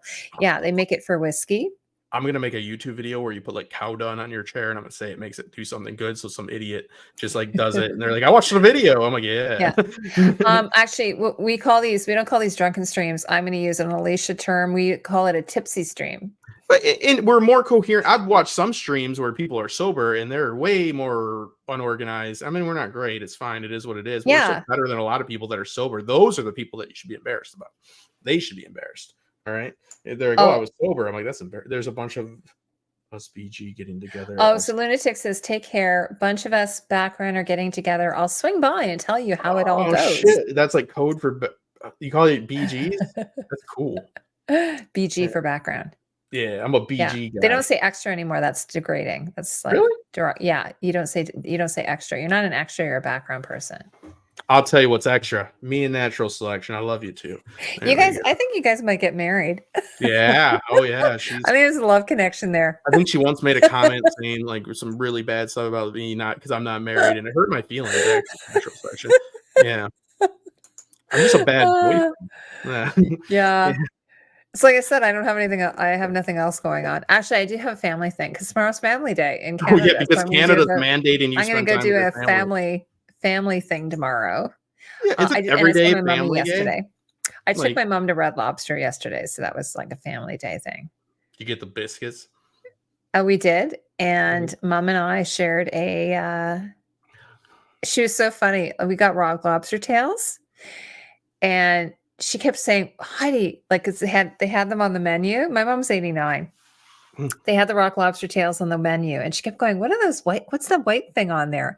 And I said, Rock "Mom, what they lobster. do is they cut the tail in half, and then they kind of crack it open, and then they lift the meat on top of it, and then they baste it with butter and broil it." And she's like, "Oh, okay." And then she'd ask me like 10 minutes later, she'd ask me like, "Honey, what is that thing there?" In lobster, that sucks because lobster is like, it's not a fun thing to talk about. I'm like, first we murder them. They do. And They murder them. Well, no, not yeah, the rock lobster tails. The rock lobster tails are like they come from the Caribbean. I saw it on Family Guy. They put a guy in It's boiling water. They heard him screaming. They said that's just air. it I, is. It's air yeah, escaping. do you They believe don't have that? mouths. Yeah, They I don't don't have. know if it's true or not. I'm actually They asking. don't. I used to work at Red Lobster when I was in Oh, high school. They that don't makes have mouths. it They makes me can't feel scream. better. Makes me feel better. They just can't scream. Not that they wouldn't be. They Yeah. can't. They can't. It's the air escaping from their shells. Yeah. And it's as big as the whale, and we're about to set. See, we're on the same path there. Love But Broken Man. Yeah, I'm not as good as I once Shack, was. baby, Yeah. Love Shack. Weird. Those are a weird band, but that's about it. Yeah. So we'll be covering. Don't forget, yeah. You might want to. Might want to forget me. Yeah. Okay. And Alicia. So Alicia and I are going to connect on Dune, and we're going to connect on Interview with Vampire. Oh yeah, I've been editing that for my other client too. That looks pretty cool. I'm really actually. I love season 1. I thought it was great. It's got a lot of nudity in it, so I get to look at nudity when I'm It's working. sexy. It's really sexy. It's kind of like that's the one thing I was saying. There was a thing on Twitter the other day, and it was saying, which cast would you be most likely interested in having sex with? Wow, that's a classy. And I put True Blood, and I'm like, the great thing about like vampires is they're like whatever. They're like, polyamorous. They're like, bisexual. They're like whatever. And I think True Blood was the most sexy cast that I can remember. recall. The redheaded girl storyline though. Remember she was always a virgin because that was a little bit terrible. Yeah, that wasn't as sexy. And then they got the hepatitis, the vampire hepatitis, which yes, that was not as but Jason Stackhouse, damn. I like how he had Jason Stack and Alexander Skarsgård. Stackhouse is just a regular dude hanging like vampires. That's why the Northman is called the Northman, by the way. Did you know that? Because his character was Eric Northman. No, I'm not even joking. It's totally true. I remember. Yeah. So I thought that was really, really funny. Baby vampire. Yeah, poor Jessica. She is the baby vampire. Yeah, I love that show though. That show was good. It was fun. I didn't like that when it didn't end well, but it is what it is. So yeah. And then Ro was online and he was like, Heidi, you're gonna have sex with the cast of he was joking. He was like, you're gonna have sex with a cast of True Blood. And I said, well, not all at once. Like, hello. I'm kind of busy. Yeah, I mean, if you date it back to like 1990, I'll take any cast. The only one I might not take though is who was Jessica's boyfriend's name? I don't know about him. Wait. Oh yeah, that Wade? dork. Yeah, he was. I don't know about him. He was a big old gump. Yeah, he was terrible. Yeah, but most of the other, even Sam was kind of cute. I would probably be okay with him. Yeah, he was a bit of a bitch. No offense, but like, yeah, he's. Cool. I think Lafayette would be my ultimate though. He would be my favorite. He's dead. I know. You know what? That actually broke my heart a little bit. Yeah, it was sad. He had a heart issue. Hoyt. Yeah, Hoyt would be. Yeah, I'm sorry. He'd have to be off the table. I don't think I could. Yeah, I don't think. Yeah, vamps are kind of slutty. That's so true. They're around for so long. They're into weird stuff. Yeah, so that's sort of like that. So that's sort of what happens with in Interview of the Vampire. It's a little bit like it's debauchery. It's live 300 years and see how fucking bored you get. You're not just gonna get really bored. Yeah, your rocks off with some regular stuff. It's got to be weird. Yeah, you got to find some fairies. Yeah. It's funny. I saw Anna Paquin one day in a store in Toronto. Is she pretty? It's hard to tell. She's actually, I think she was really little. She was really little, but I thought she was Natalie Portman. Like, so we're in this like coffee shop, and I said to my boyfriend at the time, I'm like, I think that's Natalie Portman. And he's like, oh, and then so I looked at her and she saw me and she immediately kind of went like hid because she didn't want me knowing. But this was before This would probably have been more like around the time she did the piano or something. You should have yelled at her and should have said, "Don't worry, honey. I thought you were somebody that was famous. I don't care about you. Don't run from me." Well, she won an Oscar. Whatever. She won an Oscar at that point. That's pretty big. I'd be offended. I'd be like, "That's not even Natalie Portman." No, I didn't bang her. I saw her in a coffee shop, and she Yeah, just that's the pretended story, she didn't though. see me. Something happened. She was just small. like, Yeah, I yeah. know. Rest in peace, Lafayette. I loved him so much. She also played an X-Men, that girl that like killed somebody. She did. Yeah, she was. Who was she in X-Men? I don't know, the girl that shouldn't have been touching people. Yeah, I can't want to say Rogue, but it's not Rogue. It's she's like, I know. If she touched you, you would die, right? Yeah, and then she was like in a scene with Hugh Jackman. She's like, I don't know what I should do. Rogue, Rouge. Don't touch people. Don't touch people. Is it Rouge or Rogue? I think it's Rogue. Right? It's Rogue. I think you're right. Yeah. Yeah. It's like she's in a relationship and they really like each other. And it's like, what do you do? I'm like, not they that. Wear gloves. Yeah, I guess they wore gloves. Get the saran wrap out, risky over there. Yeah, dirty saran wrap. I did a show years ago where everyone wore saran wrap. Isn't that bizarre? Sounds right. Like we found a supplier that did colored saran wrap, so we had everyone in different colored saran wrap. It was this director I worked with. He was a total weirdo. Yeah, what was he on? And the cast were like, Heidi, we don't like wearing this saran wrap. And I'm like, I'm so sorry. Yeah. I kept apologizing to them, and it was in the summer and they were sweating and they were wearing saran wrap. That's why there are studios that want control, because the other side of the coin is it's not always Donald Glover. Sometimes it's the guy that does the saran wrap, right? Yeah. And they get worried. They're like, oh, these people are fucking idiots. Yeah, I believe all are raging by that. Yeah, because they're bored. They just want to try things. Good for them. That's how it would be. Totally. I'm bored and I've been alive for 30-something years. It's like, whatever. Oh, the other one I really love. Who is the king of Louisiana? Oh my God, I loved him. That's what's his name? That's I loved him. He was so good. Yeah, I mean Rachel McAdams was hot. I'm sorry. Rachel Evan Wood was the queen of Louisiana, but who was the king of Louisiana? And they were supposed to get married, right? Yeah, it was what's his Russell. name? Was it Russell? Yeah, he was in a bunch of different shit. I loved him so much. He breaks on that newscast, remember? He's like, I like fucking eating you people. And everybody's like, ew. Yeah, because like I can rewatch it. I want to go back and rewatch it. I think I'm going to. It's kind of deep, right? Like there's like some racial things in there, like right? They do. Well, and I read all the books. Like I swear to God, I just went through all the books. They were so in the fun books. to read. Jason turns into one of those wolves, right? He turns into like a cat, like a werecat. He does, because in the show, I remember this one like thing. Him and Crystal. He's with Crystal. She's a total nut job in the show, but in the books, I don't think she was. Because I read on Wikipedia, like in 2009 when I was watching it, that Jason was, and I was excited. And then there's an episode where he almost turns. I remember this specifically, right? You know what I mean? Like he almost becomes one of them. I forget what it is, but it's like the dogs or whatever. You know what I mean? Oh, and I forgot about El Cid as well. El Cid. That's another one. He wasn't even Melanjo or whatever. That's what's his name? He just divorced Sofia Vergara after like 6 months. I know. I don't know what went on there, but he's like, he seems he's a big Dungeons and Dragons fan. Yeah, and she's probably just sitting there being all loud and sexy. I don't know. I'll marry her. It is what it is. I don't know apparently it's something to do with, I think he wanted kids and she didn't. But you would think that they would talk about that before they got married. Yeah, probably something. Oh yeah, see, that's what Natural just said. See? What does he want a kid? You want to help somebody, go be a nurse. Get a life. You know, adopt. Over here making me want to do a deep dive. I know. Don't they suck? Do those suck though? I heard they suck. The Vampire Diaries? Yeah. Well, they obviously don't suck, but I heard they're not the best. Are you making a pun?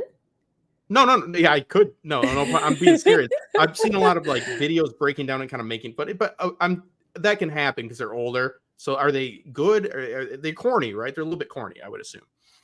But that can be fine. It's campy, I assume. There was actually Michael Fassbender years ago was in a show about vampires. I think at one point, and if you're in Hollywood, it was. I think it only ran one season, but anything with vampires, I always love. Like, just it's my favorite, one of my favorite horror genres. Yeah, I don't like Interview with a Vampire. I don't care much. The new one, you don't like it? No. The movie. The movie. Yeah, the show's really good though. I know. I've been editing Manic Meeks. I haven't watched it, but I've edited it. Yeah, Meeks is AK's friend, right? Yep. Okay, well, guys, we're gonna wrap up because I've Well, actually, I haven't had too much to drink, but I think I'm gonna try and go watch. She smoked a lot of crack though, so it has to go. I brought my drug dealer in. Yeah. No, I actually want to go watch the last True Detective. I don't know if anyone's watching that, but it the last seems like it's just. I like it. I like the rest of them. The rest I did one of my best videos. You know, is when I about went how they back do and things. rewatched season 1, I went back and watched season 1. I hadn't Right. seen it. Oh my god, it's so good. Yeah, Season 1 of True Detective. Like, I swear to God, Matthew McConaughey in that. And you know that Matthew McConaughey, I don't think I'm saying his name properly. It's all right. Matthew McConaughey. McConaughey. And who's the other? Woody Harrelson. Apparently they are maybe half brothers Yeah, in real life. they just won't look. And Woody Harrelson's dad was like a hitman. Yeah. But you know what? When you so when I was watching it, I had that kind of in my mind, and they are like brothers. Like, it's crazy. And they're really good friends in real life. Yeah, as well. I heard they just won't get the tests, like, for some No, reason. I heard it's Matthew McConaughey who won't do it. Yeah. I heard that after that Dallas club, he doesn't want to get his blood drawn. Yeah. I mean, why isn't he doing it? Like, that's weird. Isn't that weird? Like, why wouldn't you want to know that? Yeah, is that the one with Rachel McAdams and who's the other guy? Yeah, that was Vince Vaughn? that season 2 was with Rachel McAdams. I'm gonna watch it because I watched all of season 1, which is crazy. And then so I heard season 2 and 3 aren't as good, but I think I'm gonna check it out anyway. But I really like season 4. Season 3, I did a video on it. It picked up for a few news articles about the Dramatica. No. I got a bunch of views, and I talked about how True Detective is like framed as a whodunit, but it uses Dramatica story theory, because you know me, I'm all about story theory, which is just it's all about bouncing around, interviewing people to have social commentary. I explained that. Like, it's framed as a whodunit, but it's more of a message about society. Like, so yeah. I think that apparently I read the showrunner wrote it originally as a novel, and then he thought, you know what, I think this would be a better show. Yeah. I got a lot of attention for that. Have you seen any of season 4, or you just no? watched I haven't yet. Yeah, I haven't watched it. Well, they've done these. I think they're kind of like the reason why I wanted to go back and watch season 1 is because there's, I don't know, I guess you might call them Easter eggs, but I think that they're just, it's like false flags, or it's always red herrings. Herrings. Yeah, it's always a story about a cult. It's not. There are a few things in there that they talk about that are connected to season 1, like, what's his name? Rust or whatever his name is. The Matthew McConaughey character. He's from Alaska. He lived in Alaska. Yeah, I mean, it's the stories that they kind of like base this off of these like killings that happened in the early 90s, the original ones. These kids like listen to Metallica and all this. You can watch the documentaries on HBO. They were locked up for like fucking 20 years and they finally got out. They deemed them Satanists, and they said they killed this kid when they didn't. So like there's a lot of this. It's a social commentary. It's not all that deep, but this video did really good. I got on a few podcasts for it. I was really proud of it. Like, talking about I want to that. see. Will you send me the link? Yeah, I'll send you. Yeah, just it's True Detective. It's just talking about basic Dramatica story theory, how they bounce around. Yeah, I want to see your video. I did one good video, so that was it. No, you've done lots of good videos. You're one when you talk to George Martin. R.R. Martin's hilarious, by the way. Yeah, I gotta go because he's gonna be on the phone. He wants some. Yeah, he's kind of a pain in the ass. He's a real pain in my butt. But when you talk to him, tell him that I love his suspenders, especially he had these. I think he had these ones with like skulls on them or something. He goes there and he goes, suspenders, and they go, what? He goes, suspenders with skulls. He's just like, what are you doing today, George? He goes, not writing the book. It's like, why haven't there been any leaks? I read this article the other day that he's not writing it. It's done. No. It's done. It's not happening. I read that. He didn't write it, but someone wrote an article that he's not doing it. He's 70. He wrote the book and everybody hated the ending of the show, which, spoiler, was his ending, rushed and done poorly, but was the beats of his ending. And he's like, oh, everybody hates it. And that's what I believe that's what's happened. It's clear because he was ready to release and he's like, ugh. So he's just been dicking around with it. More people wrote in about that book than that book has been written. I know. So. Yeah. It's crazy. Okay. Well, guys, thank you so much for joining us tonight. I had a lovely We've been time. here since 9. I'm gonna go. Because tomorrow's a holiday, so I'm gonna go watch True Detective because it's the last episode, and they have to. It's a 70-minute episode, though, I think, so it's a bit of like almost a mini movie. So like 10 minutes of credits. Yeah, Cool. probably. Yeah. There was Yeah. something recently I watched that had like 10 minutes of credits, and I think it was because it was. Oh, you know what it was? It was a fan made, like it was one of those crowdsourced movies, Mhm. and they had to thank all of the people who supported the movie. So it was like 10 minutes of credits, but the movie itself was only like an hour and a half. Well, that's what happens when you have rich executive producers. It's like, you know what I mean? Yeah, They get, like, it was millions. really good. I was Well, like, and they're making a sequel to it, which is coming out on Netflix in a couple of weeks. before It's with the guy from uh what is it? I want to say Robin Hood, but it's like a superhero where he wears the masks, I think. Arrow. Arrow, that's it. Yeah. Yeah. So he's in it, and then his cousin's in it as well. And they look like they're brothers. So and then there's a new one coming out. It's supposed to take place in the future, and these people have special powers, and then the government's trying to prevent them from using their powers. So kind of like typical government bullshit. yeah, it's a little bit like X-Men or whatever, I guess. Yeah. Yes, we have holidays here. They let us have They days have off sometimes. A bunch of them. It's a long weekend. I'm like, it's not for anybody else. But anyways, really quick before we go, there's a lot of Star Wars fan films. I should link you after this in messages. That like the Scorekeeper, there's with Bosk and a bunch of Boba Fett ones, no disintegrations. Heidi, that I think that we might want to look into looking at because they do the costumes themselves. Obviously, these fan films are great. Have you seen a lot of these fan films for Star Wars? Like they're a lot like if you love the original trilogy, you should love them. They're done really well. Okay. So what we anoint each other with maple syrup. Okay, Justin, you want to tell everyone where they can find you, or it's 101 Clayside Drive, Pikeville. No, don't give me your actual physical like home address. Come find me. I'm buying a bulletproof vest. What are you gonna do? Shoot me? That's what Caesar said. If you order it, we're gonna do an unboxing video. Yeah, I'm gonna get real mouthy, even more than I am right now. Yeah. Unboxing my bulletproof suit. Wait, what did she say? Alicia just messaged me. Alicia, what'd you say? Should patch me in for behind the scenes. What do you mean? Patch like Motorcycle Club? What do you mean? But I am on Top Shelf Fandom, but I do editing and content strategy. I'll show you how to be a big YouTuber. I'll at least show you the best possible practices where I don't give you bullshit like you're gonna, get some tags and get a million views. I'll show you how to make consistent content. And things. A lot of things usually people don't like hearing. It's work. Yeah. Yeah. Okay. What do you mean? I love you, Alicia. What do you mean? Does she want to come in? Well, Alicia, we're gonna wrap up, but we'll have her in next time. We will have. And I'm saying this because I have to go to the washroom. And that's Canadian for bathroom. That's a fun fact. Yeah, no, I love you all, though. I love you, Heidi. So yeah, make sure to check out the Patreon, and then you can talk to us one-on-one, and we're even funner. More. God, that's bad talk. That's more fun?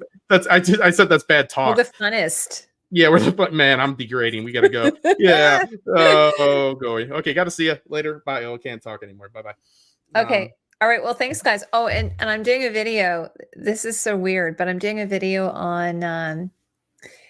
I just told Justin about it, about Game of Thrones costumes that probably were inspired by like a historical example or like a haute couture example. So where Michelle Clapton probably took inspiration from something heavily inspired by. So I know it's like that show is like 5 years old, but I like to revisit it once in a while. It's kind of fun.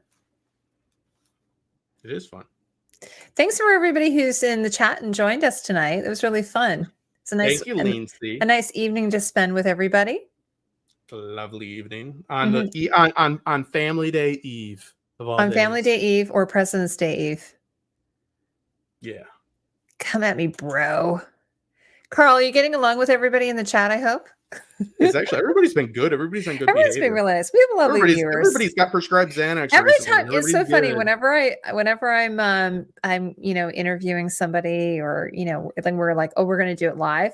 I always say, oh, I have the loveliest followers, the loveliest community. Everyone's really, really sweet. So I think the only time Alicia and I did a stream on Lord of the Rings, we had to ban a few people. But other than that, I don't think we've ever really had any problems, right, Alicia? Yeah, they were just mad. There's so many girls in my Lord of the Rings. Yeah, they're just mad. Thanks, Carl. Okay, and if anyone's watching on the rewatch, thanks so much for watching us. It's like 2.5 hours or something. Short compared to the 24-hour stream. A little bit more coherent. Yeah, exactly. It's funny because I was looking at that the other day and someone said, oh, how come I can't watch this? And I said, I think it broke YouTube. Yeah. Like it just I made sure that it couldn't. Yeah, that was really fun though. It was fun, actually, but I wanted to work again. So, you know what I mean? Yeah, I know. It's probably better. Okay, well, bye everybody. I'm going to end the stream now. Take care. Bye. Thank you. We're ending it.